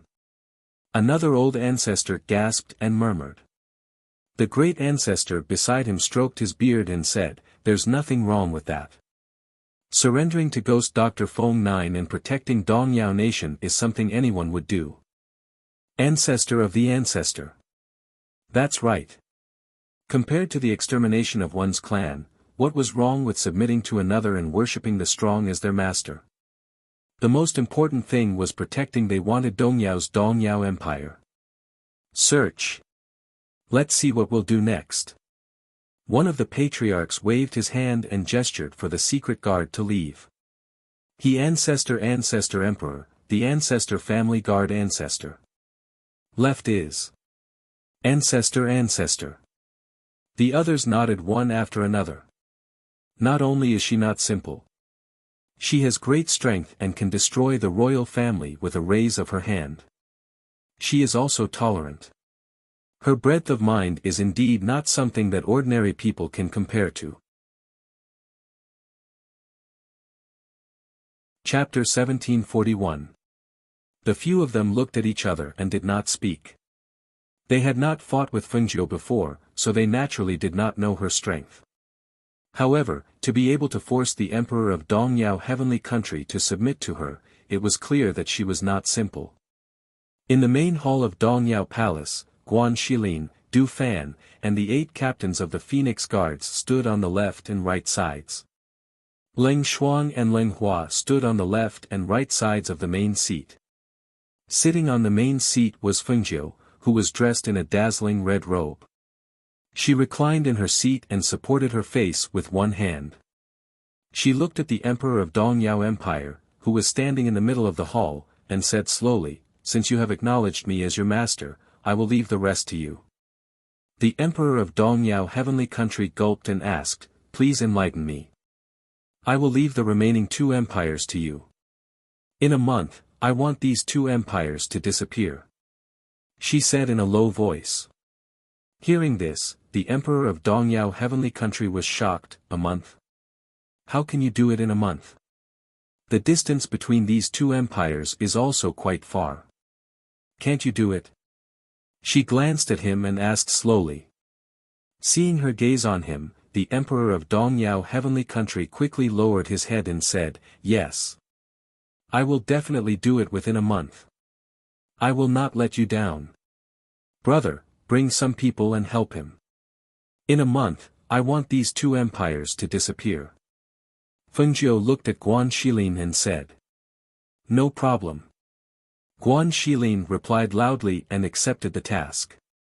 Hearing this, the Emperor of Dongyao heavenly country was overjoyed.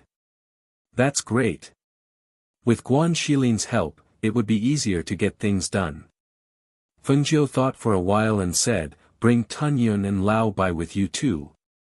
Let them have more experience and have a good rest today. You are dismissed." "Yes." Everyone responded and walked out.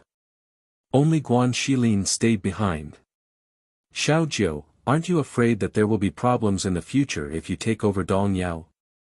Guan Shilin asked what he was worried about. After all, only the Emperor of Eastern Glory Nation had signed the heaven and earth contract. "It's fine." She smiled and said, "With this lesson, they won't dare to be enemies with us even if we don't make a contract with heaven and earth. Moreover, there are some benefits to taking over Dongyao. At least, many things are now for Dongyao. If they really dare to have second thoughts, it won't be too late to destroy them in the future. Since you said so, then let's do it." Guan Shilin sat down and said, "Leave the rest to us. Are you going to the Shenyuan Empire first? Mose must be very anxious from waiting. Let's go and see if there are any other problems with him. After helping him deal with this matter, I'm going to the upper continents." She looked outside with a deep gaze, unable to forget the scene of her home and family being destroyed. "All right, don't worry. Leave everything else to me," he said in a deep voice. Fengjiu nodded and looked at him with a smile. "I'll bring Hui Lang and Ling Shuang to the Shenyuan Empire tomorrow. If there's anything, you can contact us again. Hearing this, Guan Shilin responded, all right, I understand. That night, the people of Dongyao Empire were bandaging their wounds and recuperating. The Phoenix guards and the others had already settled down in the resting area. Only 2 guards were left to rest. Chapter 1742. Xianyuan Empire. Xuanyuan Mose looked at the white-robed man standing in front of him with a gentle smile on his face, looking like an immortal. He couldn't help but frown. What are you doing here? His tone didn't hide his dislike and disdain for the man. This man always casually appeared in front of the woman he loved. He didn't have a good impression of him since the first time they met. In his opinion, this man always stuck to his woman's side and was an eyesore. Mo Chen's handsome face had a gentle smile on it. He looked at Xianyuan Mose, who was sitting in front of the desk in a black robe. He hadn't seen him for half a year, but the aura of a king on his body had become even sharper. He exuded a domineering aura that didn't make him angry. Mo Chen couldn't help but sigh, the Emperor Star was indeed the Emperor Star. Don't worry, I'm not here to look for you. I'm here to wait for Fengjiu. He walked slowly to a chair and sat down. He picked up the teacup on the table, but there was no tea. He said to Ying Yi, who was hiding in the shadows, Ying Yi, get someone to bring me a cup of tea. I haven't even had a drink on the way here. Ying Yi glanced at Mo Chen, who was acting as if he was in his own house, and then looked at his master, whose face was dark. Seeing that he didn't say anything, Ying Yi flashed out and asked someone to make 2 cups of tea. He personally brought them in, placing 1 cup on his master's table and the other beside Mo Chen's chair. Then you should know that she's not here. Xianyuan Mose took a sip of the tea, but his face was still dark. A man who looked like a pretty boy, came to tell you that he was here to wait for your woman. One could imagine how he felt. He knew that his woman was very popular. If he was not careful, anyone would target her. However, so many things had happened in the past 6 months. The 2 of them had not seen each other for more than half a year. Moreover, the 2 of them had always been apart more than together. It was no wonder that he felt a sense of crisis. Mo Chen nodded. Yes, I know she's not here, but she should be back soon, so I'm waiting for her here.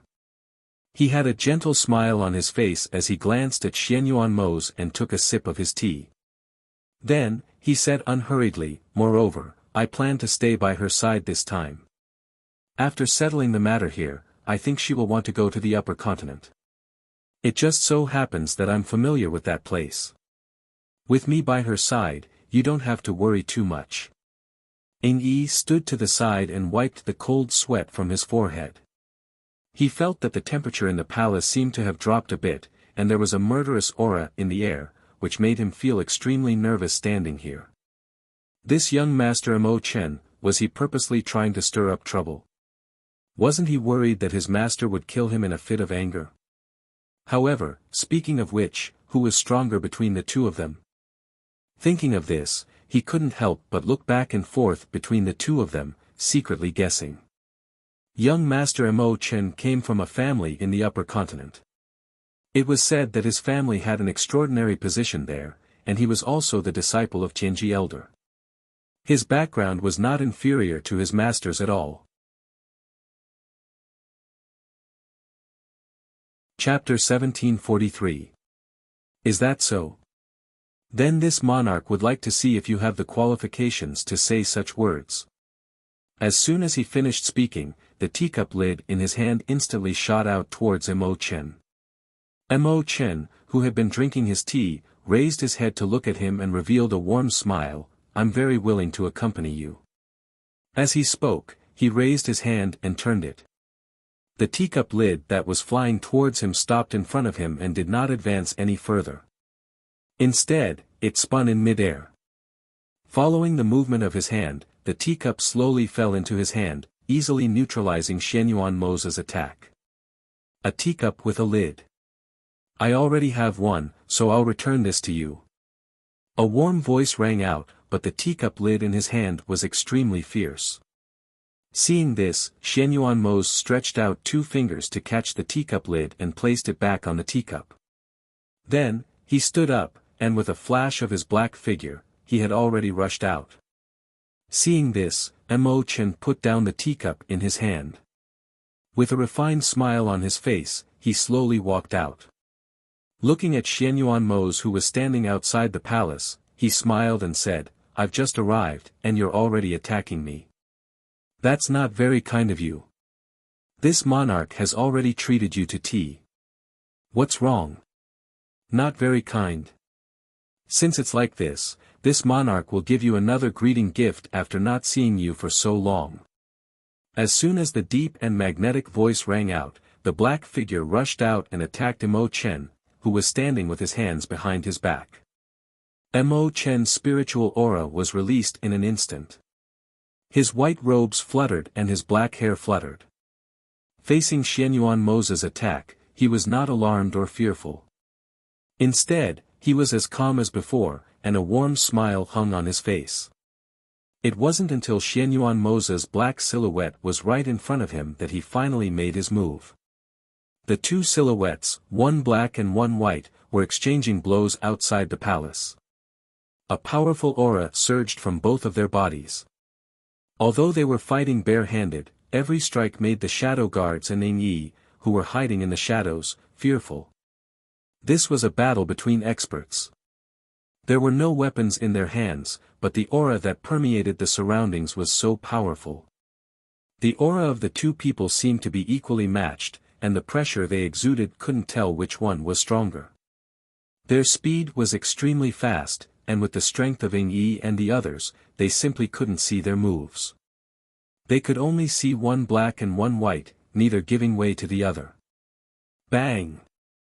Ning Yi's eyes widened as he saw his master suddenly turn his palm into a fist and punch Mo Chen in the eye.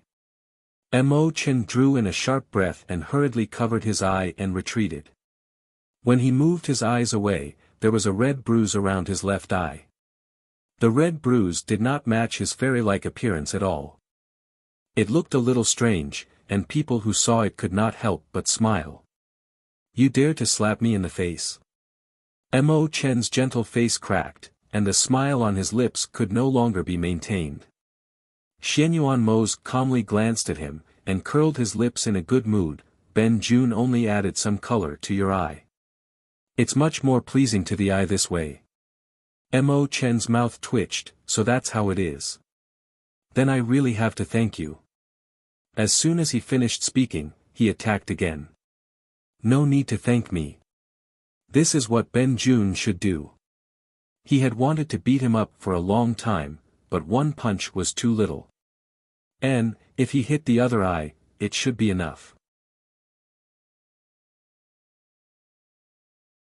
Chapter 1744. N. Pooh! With a groan, he spat out a mouthful of blood and staggered backwards. Mo Chen was stunned, as if he had not expected this to happen. He should have been able to dodge that attack, but why did he pull back his fist in an instant? Also, although his palm had hit him, he had held back 70% of his strength. He knew that the power of that palm was not enough to make him spit out blood. Just as he was puzzled, he heard a familiar voice with a cry of surprise. He instinctively turned his head, and when he saw a red figure flitting past him like the wind, he finally understood. Zhe. Fengjiu supported him as he fell. She saw that his face was pale, but he was still holding on. When he saw her, he revealed a surprised expression, and his deep eyes could not hide the joy and affection. Just as he spoke, his entire body fell into her arms, as if he had fainted. Zhe. She supported him, and did not ask why Mo Chen was here. She immediately carried Xianyuan Mose in her arms and walked towards his chambers. Ning Yi, who was hiding in the shadows, was speechless. He did not expect his master to suddenly do this. This completely overturned his understanding of his master. So when his master was two-faced, he could be like this. Immediately, he came out from the shadows, glanced at Mo Chen, and quickly followed. Hui Lang, who had followed behind Fengjiu, was also dumbfounded when he saw this scene. He originally wanted to quickly step forward to help support his master, but who knew that Leng Hua beside him would pull him back. Then, he saw the ghost doctor directly carry his master. It was undeniable that when he saw his master, who had an imposing appearance and a domineering aura, being carried in a princess carry by the ghost doctor to the bedroom, he was really a little confused. This ghost doctor had been pretending to be a man for too long. Did she forget that she was a woman? In this world, how could a woman directly carry a man in a princess carry? Perhaps his master was very happy, very satisfied, and very enjoyable, but he felt that it was very strange just by looking at it. Leng Xuan looked expressionless, but the gentleness in her eyes and the smile on her face could not be deceived. On the other hand, Leng Hua laughed. Master's temperament is so direct. Yama Lord hasn't seen Master for so long, he must miss you very much. As he spoke, he looked at Mo Chen, who was standing in front of him in a white robe, and slowly walked forward. Mo Chen was still in a state of shock.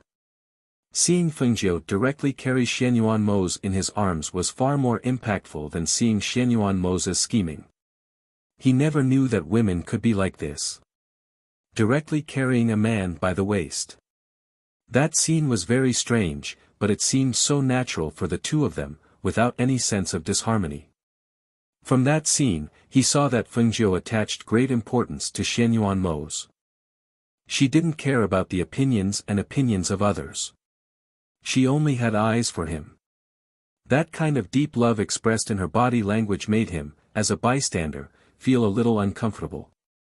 But he also knew that if there was such a woman who loved him deeply, perhaps he would be like Xianyuan Mo's just now, and use some scheming to win the beauty's pity and tenderness, but when the person being schemed against was him, his mood wasn't very good. Chapter 1745. Hearing this voice, Mo Chen came back to his senses. Looking at the gentle youth in front of him, he smiled and asked, "Say, if I went to visit Xianyuan Mo's now, would your master be unhappy?" Leng Hua smiled and said, "If young master Mo Chen is worried that my master will be unhappy, you can go later." Hearing this, Mo Chen shook his head, "How can I do that? If I go later, the misunderstanding will get worse. Even if she is unhappy now, I still think it's better to go and clear things up." Saying this, he nodded slightly at him and walked towards the bedroom at the back. Seeing this, Leng Hua's smile deepened, but he stopped and did not follow. "Let's go. Let's tidy up first." Leng Hua walked over from behind and said to Leng Hua. "All right." Leng Hua replied with a smile and left with her. Hui Lang scratched his head and looked at them for a while. He muttered something and then walked towards the bedroom at the back. As for Xianyuan Mo's, who was being carried by Fengjiu to the bedroom, he attracted the attention of countless people along the way. No matter if it was the palace guards or maids, or the hidden guards hidden in the shadows, when they saw this scene, they were all dumbfounded. Most of the guards and maidservants in the palace did not recognize Feng Nine. Therefore, when they saw their noble and dignified crown prince being intimately carried to his bedchamber by a man in red, they all whispered to each other. "Who is that? Heavens!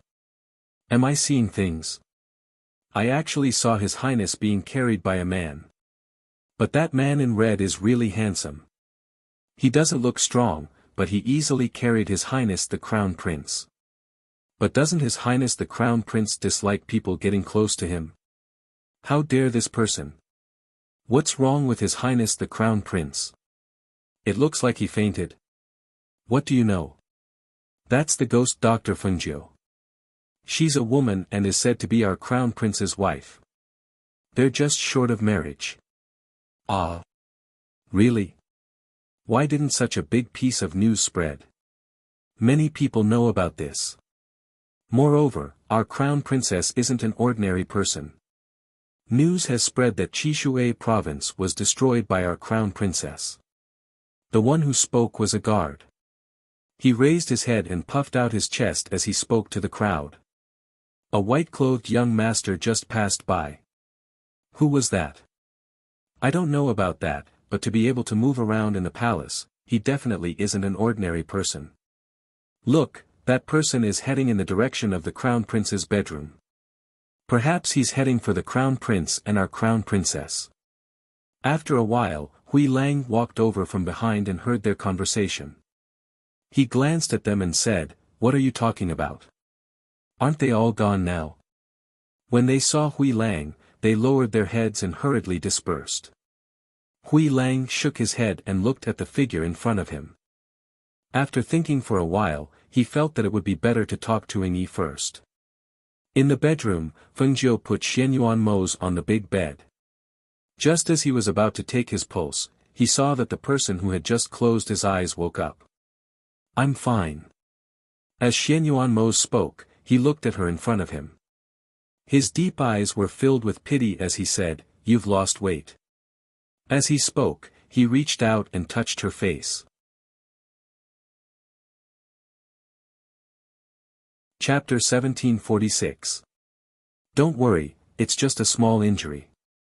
Don't blame Mo Chen, he didn't expect you to suddenly come, cough cough cough. Xianyuan Mo's coughed a few times as he spoke.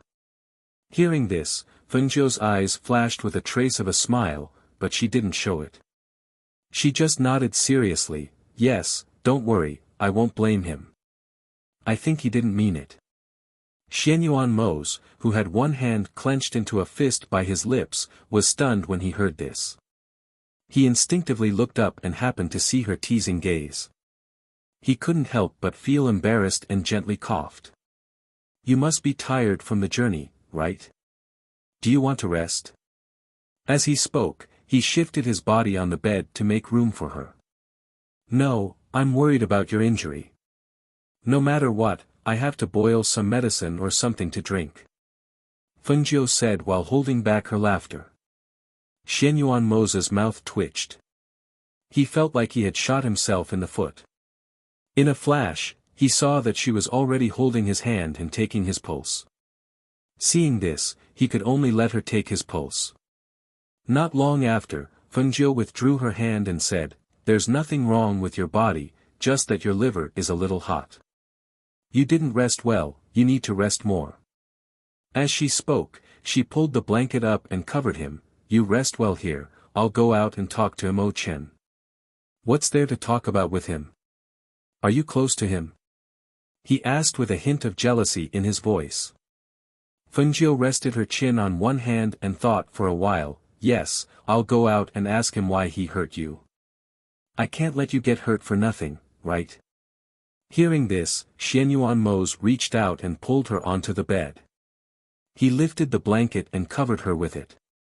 He bent his arm and she lay in the crook of his arm. He then reached out and hugged her tightly with both hands. "That person isn't a good person, stay away from him in the future." Feng Jiu chuckled. "Stay away from him in the future, lest you get hurt by him again. I went easy on him. Otherwise, how could he be my opponent?" He snorted softly, but the corners of his lips curled up.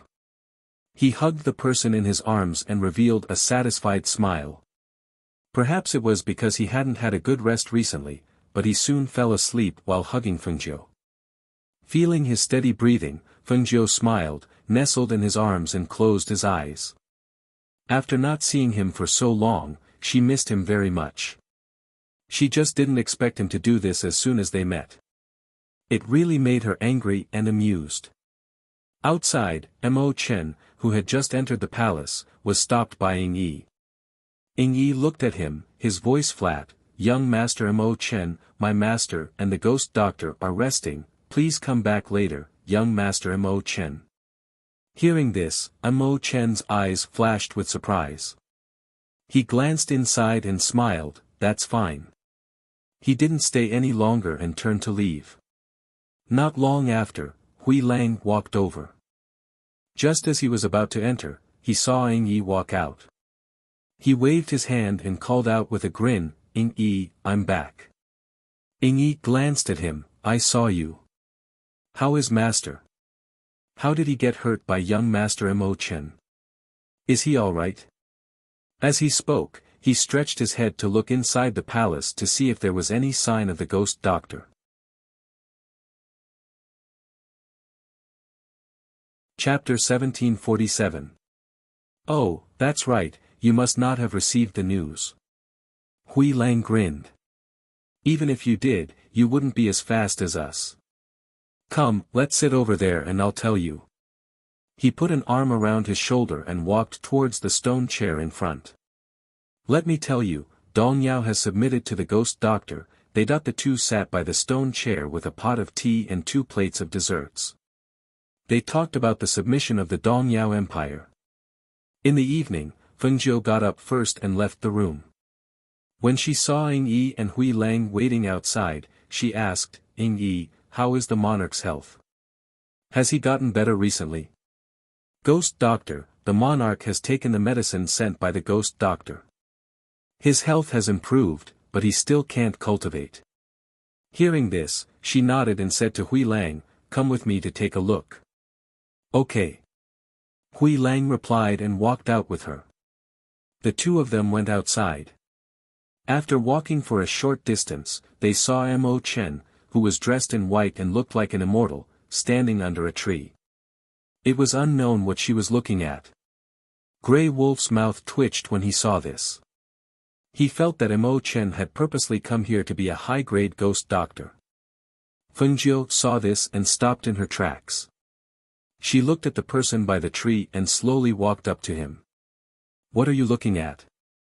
Mo Chen looked at her and smiled elegantly. I'm looking at the birds on the tree. He was originally a gentleman, but unfortunately, on his handsome and gentle face, there were dark circles around his eyes, and blood was faintly visible. Seeing this, Feng Nine couldn't help but smile and pointed at his eyes. Why don't you find some medicine to apply? Walking out with such a swollen eye, he wasn't afraid of ruining his image as young Master Mo Chen. I left it on purpose so that you could see how heavy-handed Xianyuan Mo's was, he said helplessly. I didn't even provoke him. Hearing this, Feng Jiu smiled and took out a bottle of medicine from his sleeve. This medicine has the effect of promoting blood circulation and removing blood stasis. Apply some tonight and you'll be fine tomorrow morning. I won't say thank you. He took the medicine and put it away. Feng Jiu shrugged. I'm going to see the monarch. Excuse me. I'll go with you. As he spoke, he looked at her, who was looking at him with raised eyebrows, and said, I also just arrived at the Xianyuan Palace today. I exchanged a few blows with Xianyuan Mo's, but I haven't paid a visit to the Xianyuan monarch yet. I'll go with you. All right, let's go then. She walked forward, gesturing for Hui Lang to lead the way. Ying Yi, who was not far away, watched silently until their figures disappeared into the horizon. Then, he retracted his gaze and walked inside.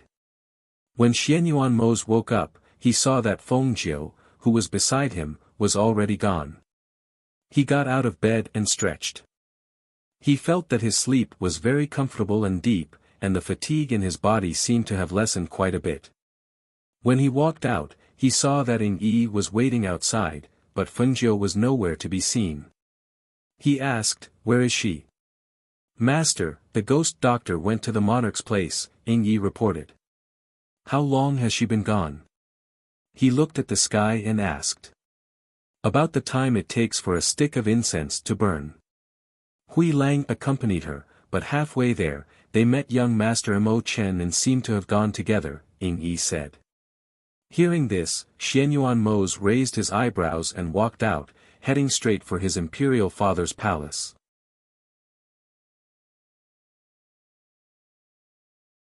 Chapter 1748. How is it? Is it going to be like this from now on? You can tell me directly, the Emperor of Xianyuan said as he looked at Feng Jiu, who was dressed in red. Feng Jiu smiled faintly and said, don't worry. Although it is crippled, it can be cured. Seeing that the Emperor of Xianyuan did not seem to believe her, she said, it's true. I'm not lying to you. You just need some time to recover. After you recover, you will have to restart your cultivation. Hearing this, the emperor of Shenyuan was in disbelief. His body trembled slightly as he asked, really? He could still cultivate. Really? Fengzhou nodded affirmatively. But my dantian. It's fine. It can be repaired. She smiled and said, I will stay here for a period of time to help you recuperate. You don't have to worry, I will first prepare some medicine for you to consume. Then, I will help you refine a pill that can repair your dantian. As she said this, she flipped her hand and waved the badge in her hand. Trust me, I'm not lying. Hearing this, the emperor of Shenyuan felt his eyes heat up. He felt like he was going to cry. Only after experiencing it personally did he understand the pain of being crippled from a powerful cultivator to a mortal who could not cultivate. Because his cultivation had been crippled, his original appearance had also changed greatly. His entire person had aged overnight, and he had become so weak that it seemed like he could die at any moment. This experience was worse than death. Now, after hearing Fengzhou's words and seeing the 2 elixirs and the badge that she had given him to ease his mind, his heart was rekindled with hope. Thank you. Thank you. He held Fengzhou's hand and thanked her in a choked voice. This is what I should do. Fengzhou smiled and said, have a good rest. We will take our leave first. Once the medicine is prepared, we will come back. As they spoke, Xianyuan Mose walked in. He looked at his father who was holding Fengzhou's hand and instructed the palace servants, help the emperor to rest. Don't let him get too excited. Yes. The palace servants replied respectfully and helped the emperor of Shenyuan into the room. The emperor of the Shenyuan kingdom looked at him and nodded without saying anything else. After the 3 of them left the bedroom, Fengzhou, who was in the middle, was deep in thought. He said to Xianyuan Mose, I heard from Hui Lang that there are many thousand-year-old herbs in the Shenyuan palace's medicine. Take me to see them. If there are suitable herbs, we can make medicine. When Mo Chen heard this, he said to Fengzhou, Mose, you 2 to go. I will go back first. Also, if there are any herbs that they don't have here that you need, you can look for me. Who knows, I might be able to help. Xianyuan Mose glanced at him and said, you should take care of yourself first. I don't think you can take out anything that I don't have here. As he spoke, he held Fengzhou and walked forward. Fengzhou turned around and smiled apologetically at him. When they were far away, he said to Xianyuan Mose, I feel that your attitude towards him is not very friendly. Yes, because I think he is too much of an eyesore. He said in a muffled voice. Hearing this, Fengzhou couldn't help but laugh. Why is he an eyesore? I think he is very pleasing to the eye. He is handsome and has an outstanding aura. How is he an eyesore? Chapter 1749. Hearing this, the corners of Fengzhou's mouth twitched. All right. This vinegar jar was overturned. No matter how he looked at it, it was an eyesore. The 2 of them chatted as they arrived at the medicine storehouse. When they entered, Xianyuan Mose sat to the side and said to Fengzhou, the herbs you need should be in here. Take whatever you need. There's a label on each box. I understand. Fengzhou responded. His gaze swept across the rows of boxes, sweeping across the names of the herbs. Xianyuan Mose watched her pick the herbs and said, the herbs that are more than 500 years old are on the left. There are also a dozen thousand-year herbs on the top row. Fengzhou pulled open the boxes and took out the herbs to look.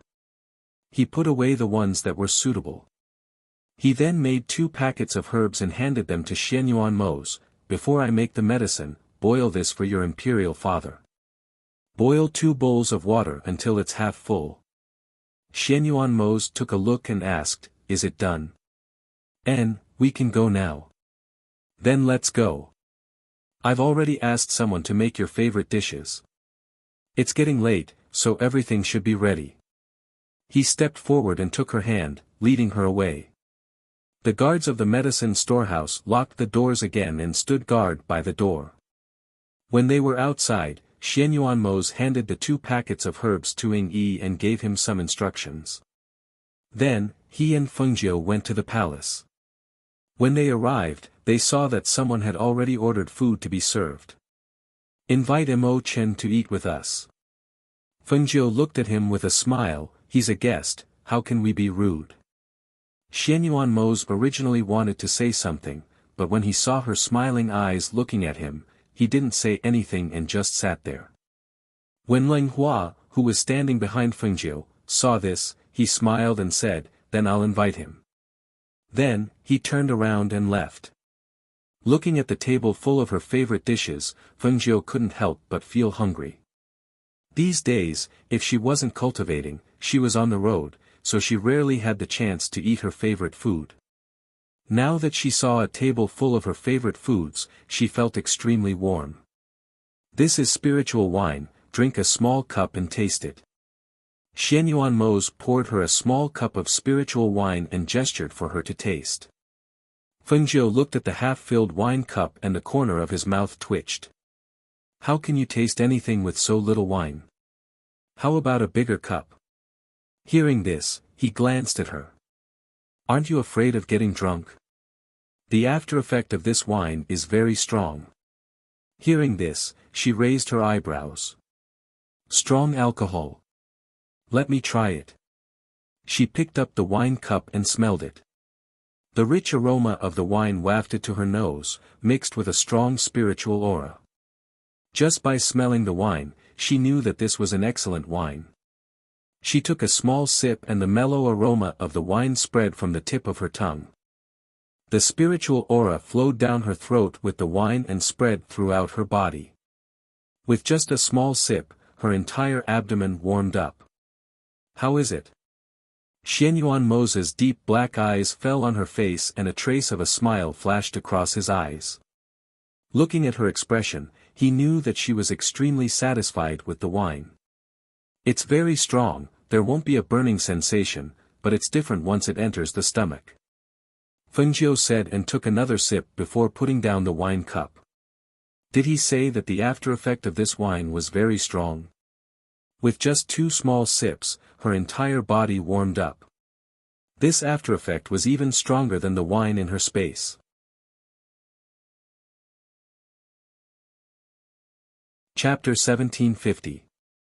Hearing this voice, Fengjiu looked up. "You're here. Come and sit, we were just talking about this spiritual wine." As he spoke, Fengjiu poured a small cup for him. "Try it, this wine is really strong.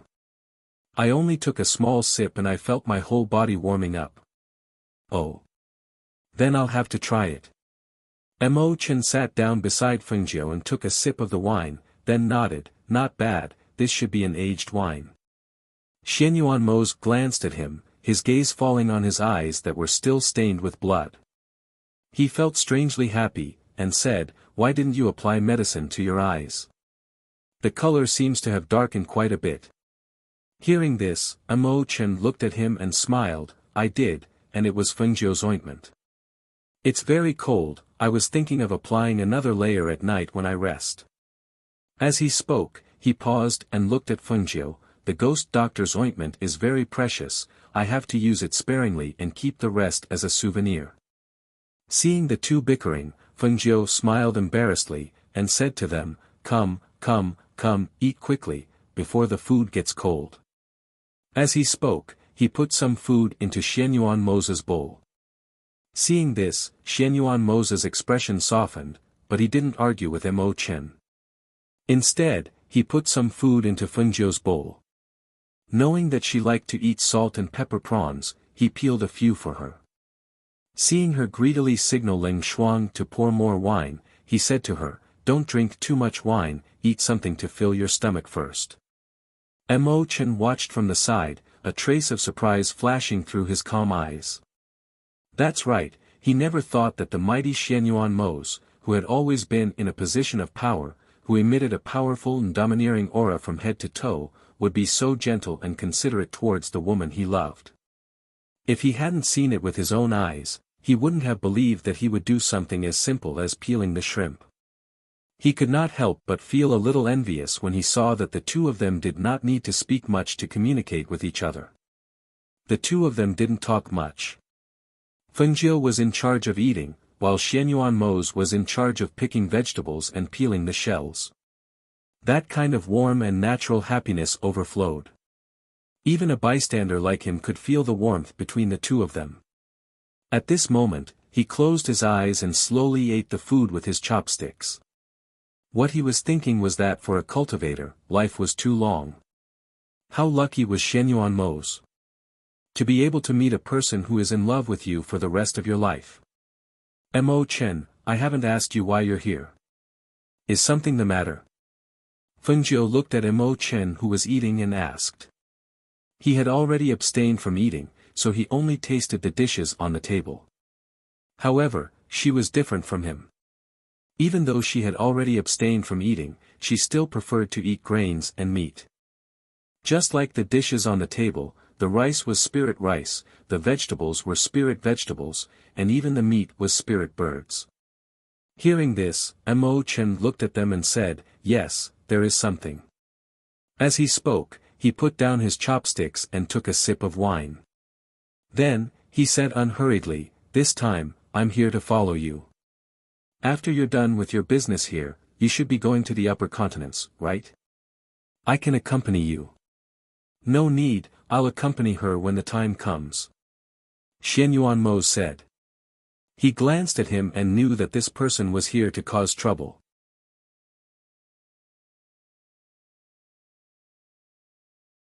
Chapter 1751. Mo Chen glanced at them and smiled gently. "I'm worried that if I tell you, my other eye will be swollen too." Fengjiu couldn't help but laugh. He glanced at Xianyuan Mose, who was glaring coldly at Mo Chen, and smiled at Mo Chen. "That won't happen. Mose isn't an impulsive person." Xianyuan Mose, who was beside her, smiled happily when he heard that. His woman was protecting him. Mo Chen glanced at Xianyuan Mose and said, "All right then. I'll be frank. My master asked me to come down the mountain and follow you. I've told you the reason before." Hearing this, Fengjiu was slightly startled. She remembered that he had told her before that she was the star of the phoenix. He had also said that the tribulation on him would be born because of her and die because of her. However, she had never believed this and had never taken it to heart. Now that he had said this, she didn't know what to say for a moment. "Is there no way to break it?" She looked at him and asked. Xianyuan Mose snorted coldly. "Break what tribulation? Was he trying to rely on his woman? The only way to break it is for me to stay by your side. It's unavoidable." He spoke casually, as if he didn't care about this tribulation. Fengjiu fell silent. After a long while, he said, "If that's the case, then you can stay." Since they were acquaintances, she naturally didn't want him to die because of her. However, she felt that it would be better if he didn't stay by her side. If he stayed by her side, this tribulation might really. Xianyuan Mose didn't say anything. He only focused on eating. In his mind, he thought that his punch was too light. For the next 2 days, Yi personally brewed medicine for the monarch to drink, while Fengjiu went into seclusion, wholeheartedly refining pills and medicines. He wanted to help Xianyuan Mose's father recover as soon as possible. Perhaps it was due to the demise of the monarch of Qishui province and the submission of the Dongyao Empire that the entire Xianyuan Empire had calmed down. Those forces that were ready to make a move didn't dare to show their faces after seeing the situation. In the following month, the Luoyue Empire was also annihilated. A large empire was directly annexed by Eastyao, and the remaining empire was not spared either. By the time the people from the upper continents found out about the 8 great empires, it was already too late. They sent out people, and when they found out that the ghost Dr. Fengjiu had appeared again, they quickly reported the news. Murong Yixian, who also received the news, rushed to the residence and told the news to Feng Sanyuan. What? Did Feng Girl really kill the Qishui Empire's monarch? She even subdued the Dongyao Empire and annexed the other two empires. Feng Sanyuan asked in disbelief. He couldn't believe it. No matter which one of the 8 great empires it was, they weren't to be trifled with. Wasn't she a peak nascent soul cultivator? Even if she advanced, she should only be a fairy realm expert. With the strength of a fairy realm expert, how could she do all this? Could it be that someone helped her? It's true. I also just received the news. Murong Yixian sighed in his heart. No matter where she was, her radiance was so dazzling that it made people feel inferior. Then she's going to the 8 great empires now? Feng Sanyuan asked. His voice paused, and he asked again, is she in the Shenyuan Empire? Where's Shenyuan Mo's?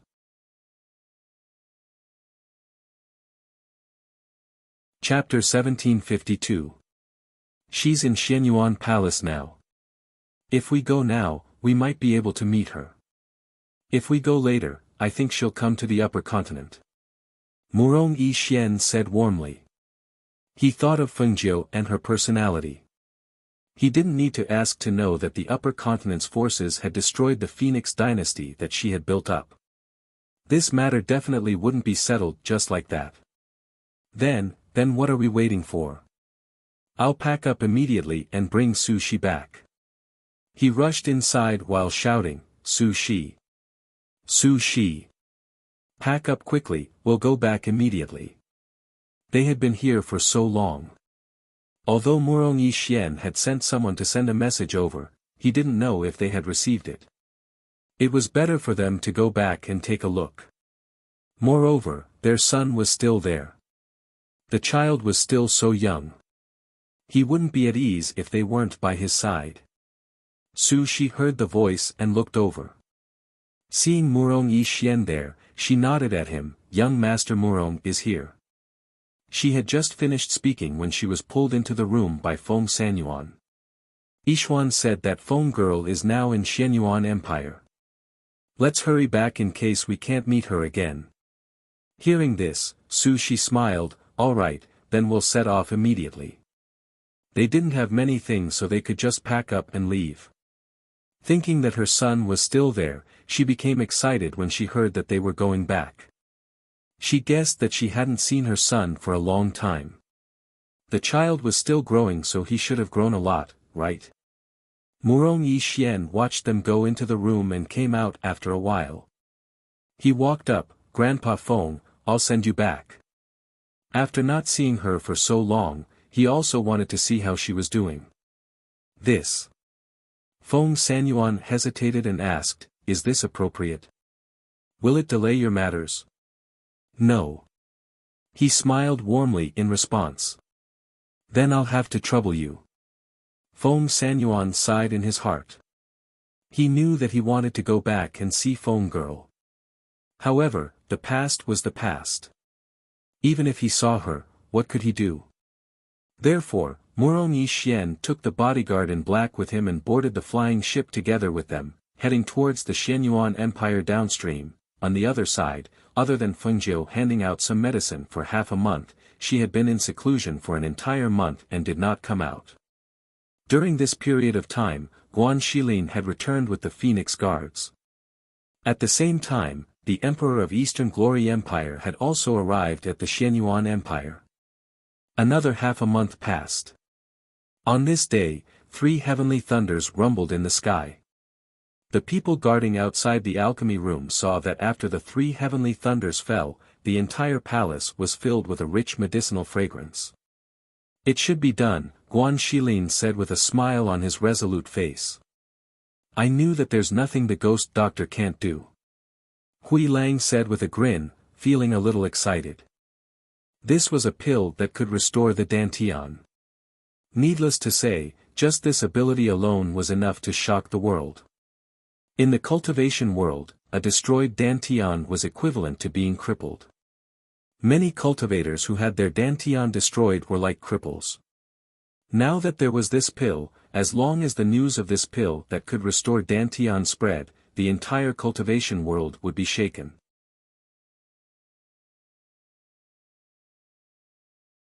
Chapter 1753.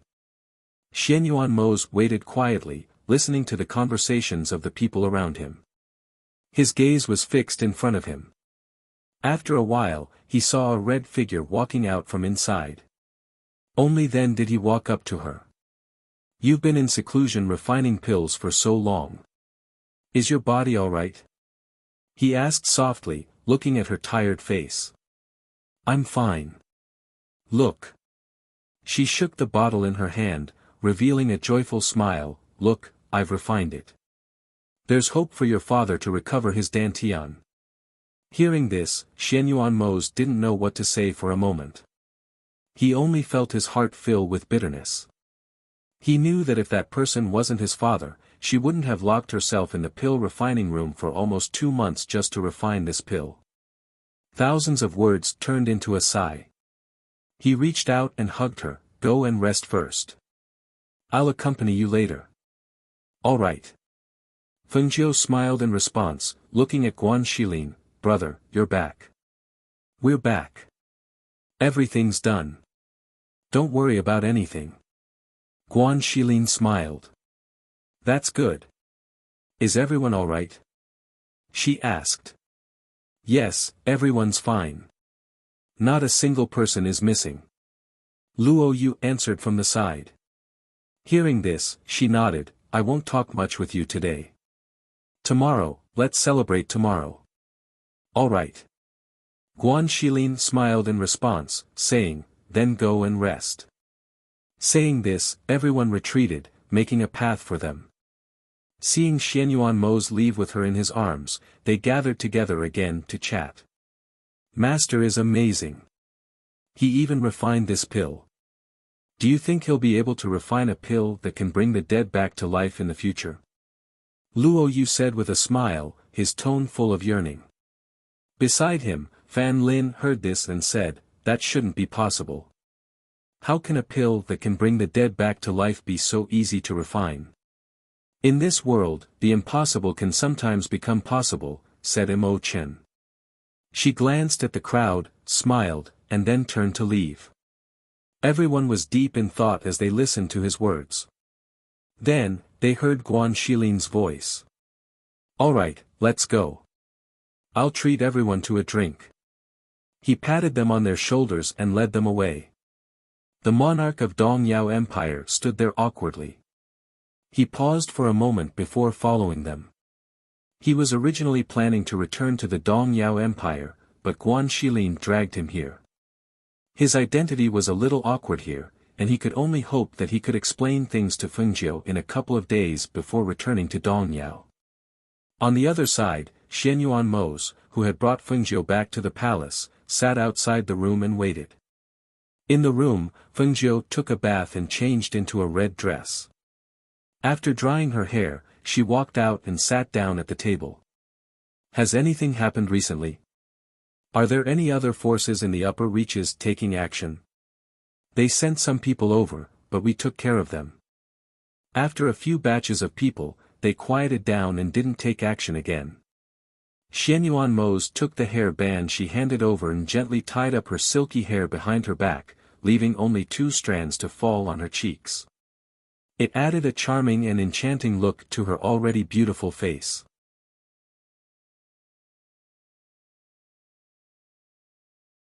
Chapter 1754. Hearing this, Fengjiu smiled. "That's because you have to keep watch here. Otherwise, with your strength at the peak of Sage Immortal, how could you not be able to handle it?" She was only able to see the level of his strength after advancing to Sage Immortal. She had the help of pills, and she also had a profound spirit body, which was why her cultivation was so fast. On the other hand, he cultivated solidly. Hearing her say that she was at the peak of Sage Immortal, Xianyuan Mose looked deeply at her. "It's not easy for you to reach Sage Immortal in half a year. With this kind of strength, she was only 1 step away from advancing. To go upstream, this kind of strength is not enough. As she spoke, she thought of her grandfather and the others who were killed by the forces of the upper continents, and she couldn't help but clench her fists. She wouldn't let this go. She would definitely make them pay a painful price. Wait until my father's body recovers, then I'll go with you. He held her hand and said. Fengjiu didn't say anything, and only leaned into his embrace. No one knew what she was thinking. At the same time, outside the Xian Yuan Palace, a flying ship slowly descended. After the ship stopped, Feng Sanyuan and Su Shi walked out of the ship and arrived at the palace gates. Murong Yi Xian also walked out from behind, followed by the black-clothed man, who stood next to Feng Sanyuan. Who is it? The palace guard guarding the palace gates shouted in a deep voice. Go and report that I'm Feng Sanyuan. Knowing that these people didn't recognize him, Feng Sanyuan wasn't angry, and only looked at the guard in front of him and said. Hearing that it was someone with the surname Feng, the guard was startled and hurriedly ran inside. When he got inside, he just happened to meet Hui Lang, who was about to go find Guan Shilin and the others, and called out to him. Guard Captain.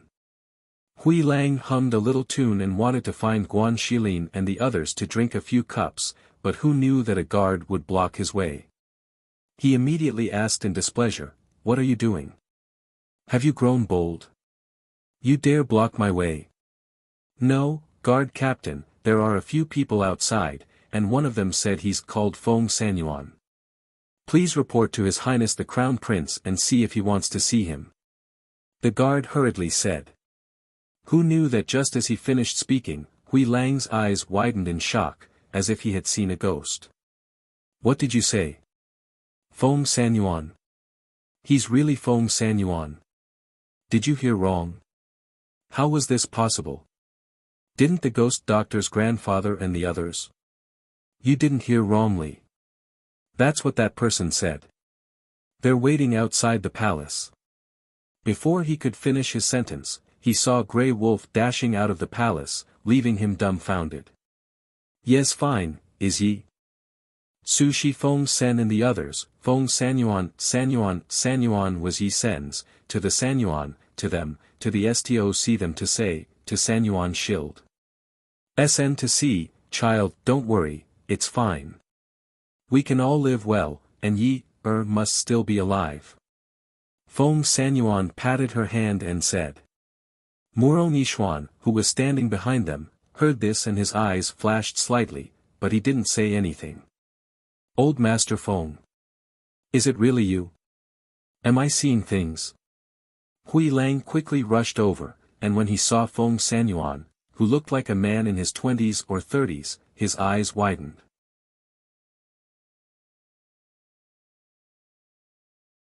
Chapter 1755. Yes, it's us. Feng girl is here, right? Feng Xiao and little Feng Yi are here too. Feng Sanyuan asked. That's great. It's great that you're still alive. The ghost doctor always thought that you were burned to death in the fire. If she knew that you were still alive, she would definitely be very happy. Hui Lang said excitedly. He looked to the side and couldn't help but widen his eyes as he exclaimed, Murong Yi Xian. Compared to Hui Lang's shock, Murong Yi Xian only nodded faintly. Can you bring us in now? Hui Lang, is Yi, still safe? Su Shi asked somewhat anxiously. Her heart was always worried about her son. Hearing this, Hui Lang didn't know how to answer her for a moment. He only smiled embarrassedly. Actually, I'm not very clear about this either. You guys go in first. When you see the ghost doctor, she will naturally tell you. As he spoke, he hurriedly brought them inside and let them rest in the palace.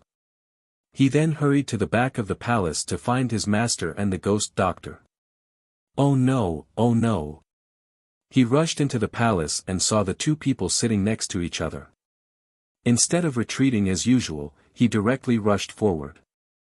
Even Yi, who was guarding outside, couldn't help but follow him. What's wrong? Xianyuan Mose asked in a low voice. His deep gaze swept towards Hui Lang at the same time. They're here. Ghost Doctor, your grandfather and the others are here. Hearing this, Fengjiu stood up with a whoosh. What did you say? Her body trembled slightly as she forcefully suppressed the shock in her heart. It's true. Your grandfather Feng Sanyuan and that Su Shi are both alive. They're in the main hall right now. Before she finished speaking, the red figure swept out like lightning. Xianyuan Mo's eyes also moved slightly as he looked towards Hui Lang. They're still alive. Are you sure? No, it's definitely not wrong. As Hui Lang spoke, he seemed to have thought of something. He stole a glance at his master and hesitated, wondering if he should tell him that Murong Yixian had also come. If you have something to say, just say it. Why are you hemming and hawing? Xianyuan Mo glanced at him and walked out. Yes. Hui Lang responded.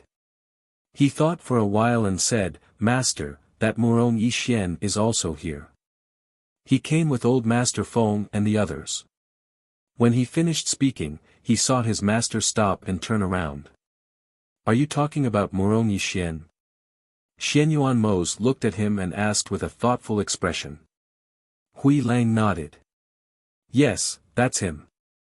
Hearing that, Xianyuan Mo turned around and strode forward. He thought to himself, I haven't heard from Murong Yixian for so long. Why did he suddenly appear? And with old Master Feng and the others? In front of the main hall, Feng Jiu rushed in like the wind. Grandfather. She threw herself forward and hugged Feng Sanyuan tightly. Grandfather, it's really you. It's really you. I thought I'd never see you again. Her eyes were slightly red. She thought she had lost her family, but now, they had appeared in front of her again. This kind of excitement couldn't be expressed with words. Feng Sanyuan patted her head gently, his voice filled with emotion. Grandfather also thought I'd never see you again.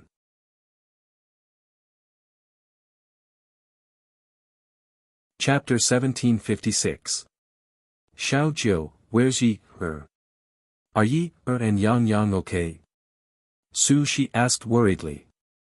It was no wonder that she was so worried about her child. That child was only about 3 years old. Such a small child was protected by Yang, who was only 7 or 8 years old. How could she be at ease? And after so long, she didn't know how the child was doing. The more anxious she was, the more uneasy she felt. It would be fine if Yi and Yang were safe. But if something happened to both children, she didn't know if she could bear the blow. Hearing this, Fengjiu's heart clenched. She took a step back and supported Su Shi. Seeing the worry and uneasiness on her face, she couldn't help but hesitate. Her hand was supporting Su Shi's and she naturally felt that Su Shi's body wasn't as good as before. Thinking about it, she probably hadn't fully recovered from her injuries in the fire. After not seeing her for so long, Su Shi's face was pale and thin. There were even dark circles under her eyes. It was obvious that she was worried and couldn't sleep well. If she were to tell her that both children died in the mouths of ferocious beasts, how would she be able to bear such a blow? If she fell ill from excessive worry, would she didn't dare to think further. After all, as a doctor, she knew very well that sometimes, mental illness could only be cured by mental medicine. No matter how good her medical skills were, if a person didn't want to live, then she was helpless. Xiao Jiu, tell me, where's Yi, Yi, and Yang, how are they? Are they still alive? Seeing Fengjiu's silent expression, Su Shi's tears fell uncontrollably. Her heart trembled. She didn't dare to imagine and was afraid to know. But, how were her children? Even if the truth was hurtful, she had to know. Feng Jiu secretly made a decision in her heart when she saw her crying so hard that her face turned pale and she looked as if she was about to collapse. Grandmother, why are you crying? Don't cry. Little Feng Yi and Yang are fine. They're fine. She softened her voice and tried her best to hide the sorrow in her heart. Hearing this, Su Shi was stunned. She looked up at her with teary eyes. Really? Are they all alive and well? You're not lying to me. Her hands clutched her hands, afraid that this was just a white lie. Really, why would I lie to you? She smiled and wiped away the tears on her face. Sit down first. I'll tell you slowly. She helped her sit down and then turned to look at her grandfather. Grandfather, have a seat. The moment his voice fell, he looked at Morong Yishian at the side and couldn't help but be slightly surprised. It's you. It's me. Morong Yishian nodded slightly. A pair of gentle eyes fell on her. His eyes were deep and she couldn't tell what he was thinking. Outside, after hearing Feng Zhou's words, Xian Yuanmo's informed Hui Lang behind him and signaled to Leng Hua and Leng Shuang who were waiting at the side. Then, he walked inside.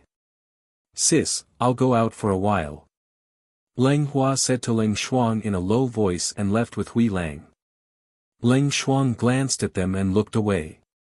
He quietly stood outside and looked inside, listening to their conversation.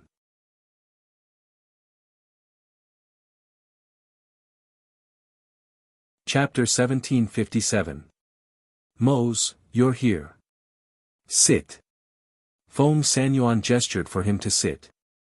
However, ever since he heard Feng Girl's words, his heart had been in his throat. Su Shi might not be able to see it, but he could. When Su Shi asked Feng Girl if was still alive, her expression changed for a moment. Did his child really meet with a mishap? Such a small child, he was only 3 years old. When he thought of this, his eyes turned red. The grief in his heart was unbearable, but he still tried his best to suppress it. Because after hearing Feng Girl's words, Su Shi, who had been worried the entire way, finally let out a sigh of relief. He knew that she had been tense all this time, keeping herself as tight as a string. If she really knew that her child had died, he was afraid that she wouldn't be able to live on. Xiao Jiu, where's your father? Is Yi with him? Because she didn't see Feng Xiao, Su Shi thought that the child was with Feng Xiao and the others. Feng Jiu held her hand and said, Grandmother, don't worry. Drink some tea to calm your mind. Your injuries haven't fully healed yet, so you can't be too agitated. She sat down at the side and glanced at her grandfather with a smile. Grandfather, grandmother, Yi and Yang Yang aren't with my father. They had other encounters. Hearing this, Xian Yuanmo sat and sipped his tea without looking up. Murong Yishuan's eyes flashed, but his expression remained the same. Old Master Feng nodded and didn't speak. Only Su Shi was startled and asked, what encounter? If they weren't with your father, then who were they with? At that time, they walked out of the secret passage and arrived at a safe place.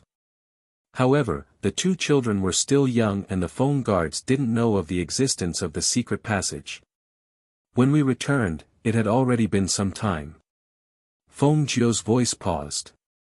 She looked at the nervous Su Shi and said, they experienced some things outside. They were captured and taken to the slave market. Later, they escaped. In order to avoid those people, they entered a small forest. And then? Forest? Where was the forest? Are there any ferocious beasts? Su Shi's heart was in her throat. Her face turned pale when she thought of the two children going into the forest alone. Although Yang Yang had undergone training, she was only a child of 7 or 8 years old. If she encountered a ferocious beast, how could she withstand it? As Feng Sanyuan listened, his hands secretly clenched into fists. He could imagine how dangerous the situation was. The two children should be there. Feng Jiu glanced at her and nodded. Yes, they encountered a ferocious beast inside and were attacked by it. Once these words came out, Su Shi's entire body softened. Feng Sanyuan quickly went forward to support her and comforted her, don't worry. Didn't Feng Girl say it already? They're fine. They're fine. They're fine. They were attacked by ferocious beasts and were injured. At that time, we were following the clues to find them, but we were still one step behind. When we arrived, the two of them were saved by an old Taoist. Fengjiu narrowed his eyes when he said this.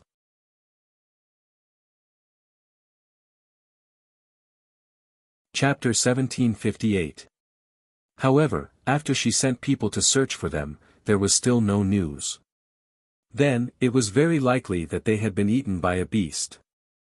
There was also a very small possibility that they had been saved by some strong cultivator. Otherwise, it was impossible for there to be no news. However, she also knew that this possibility was 1 in 10,000. It was extremely small. However, at this moment, she could only weave a lie to tell them. Saved by an old Taoist? She looked at Fengjiu in a daze. Then what happened? Fengjiu raised his head to look at her and said, "At that time, we just happened to arrive." However, that old Taoist said that the two children were fated with him and wanted to take them away as his disciples. I didn't agree at first, but that old Taoist said that if he hadn't saved them, the two children would have already died. Therefore, he had to take them away. He only said that when the two children had finished their studies, he would let them return home. At this moment, Fengjiu felt that there was no flaw in the lie she had woven. If she didn't know what was going on, she might have believed it too. At this moment, she would never have thought that the white lie she had woven for them would be so close to the truth. When she saw the two children again in the future, even she felt that everything was inconceivable. So it's like this. She muttered in response and revealed a relieved smile. As long as they're fine, as long as they're alive. Her mood had been up and down. In addition, she had been anxious and uneasy these days. Now that she could relax, she fainted. Sushi. Feng Sanyuan called out worriedly. "Grandfather, don't worry. Grandmother's body can't bear the fatigue. Let her rest for a while and she will recover," Fengjiu said softly and called out to the outside. "Ling Shuang, quickly bring grandfather and grandmother to rest." "Yes." Ling Shuang responded and came in to help support Sushi. Feng Sanyuan looked at Fengjiu and sighed. "Grandfather has something to ask you later." Hearing this, Fengjiu's eyes flashed and he nodded. "Okay." After they left, Fengjiu sat down and couldn't help but exhale softly. The joy and excitement of seeing his grandfather and the others return safely was diluted when he thought of little Feng Yi and Yang Yang. He felt a little sad and helpless. "Were you the one who saved my grandfather and the others?" Fengjiu looked at Murong Yishuan and asked. Hearing this, Murong Yishian, who was drinking tea, smiled faintly and looked up at her. "How did you know?" Old Master Feng and the others didn't have time to tell her. Moreover, judging from their expressions, they probably didn't receive the news he sent some time ago. At that time, the palace that was burned down was the palace that you went to. Now, you are here again. Furthermore, my grandfather and the others have returned safely. If it wasn't you who saved them, who else could it be? It was just a coincidence. Murong Yishian looked at her dazzling red clothes and said. At that time, I just wanted to go back and take a look. I didn't expect to encounter this. However, my abilities were limited and I could only save them secretly. Fengjiu stood up and walked in front of him. No matter what, I have to thank you for saving them. She bowed to him. Thank you. If there is anything you need my help with in the future, as long as I can do it, I will not refuse.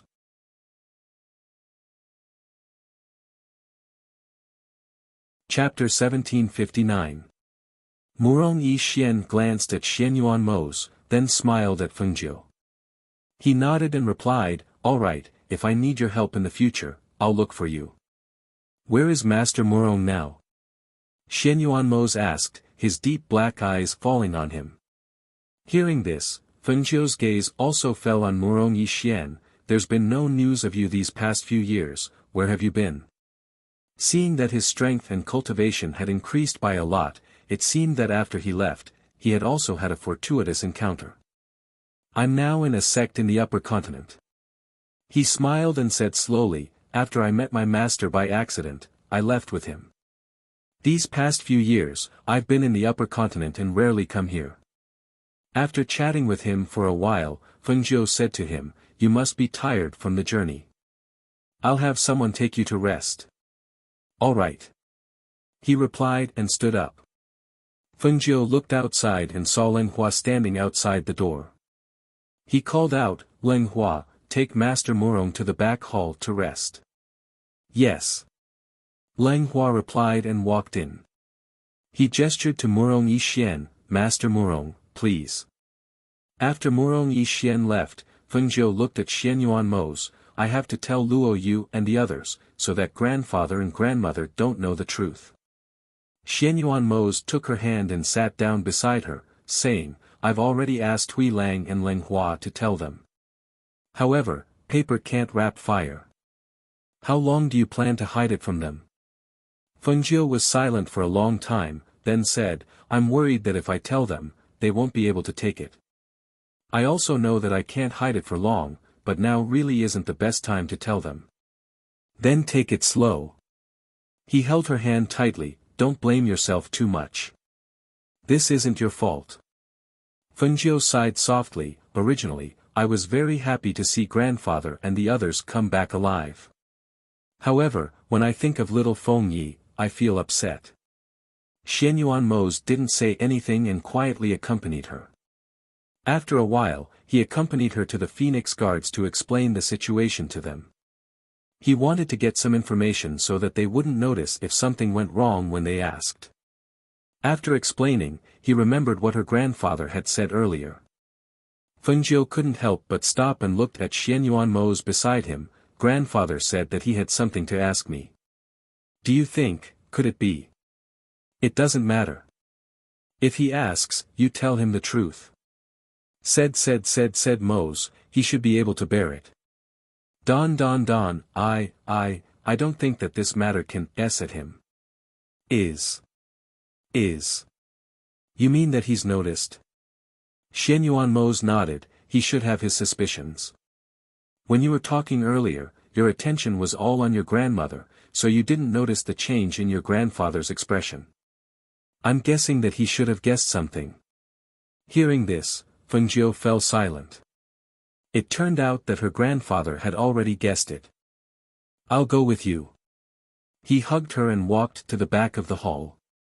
When they arrived at the back of the hall, they saw Feng Sanyuan standing with his hands behind his back, looking at the sky with a sorrowful expression. Seeing this, the two of them looked at each other, and Fengzhou called out. Grandfather. Feng Sanyuan came back to his senses and looked at the two of them, you're here. Sit. He gestured for them to sit, you're tuning into the Han Li's Wuxia Adventures YouTube channel. We're so grateful for your support and don't forget to subscribe to join us on this incredible journey through captivating stories. Your generosity through donations truly makes a world of difference, as it's the primary source of revenue that allows me to expand and enhance this channel for you. Thank you from the bottom of my heart for being a part of this adventure.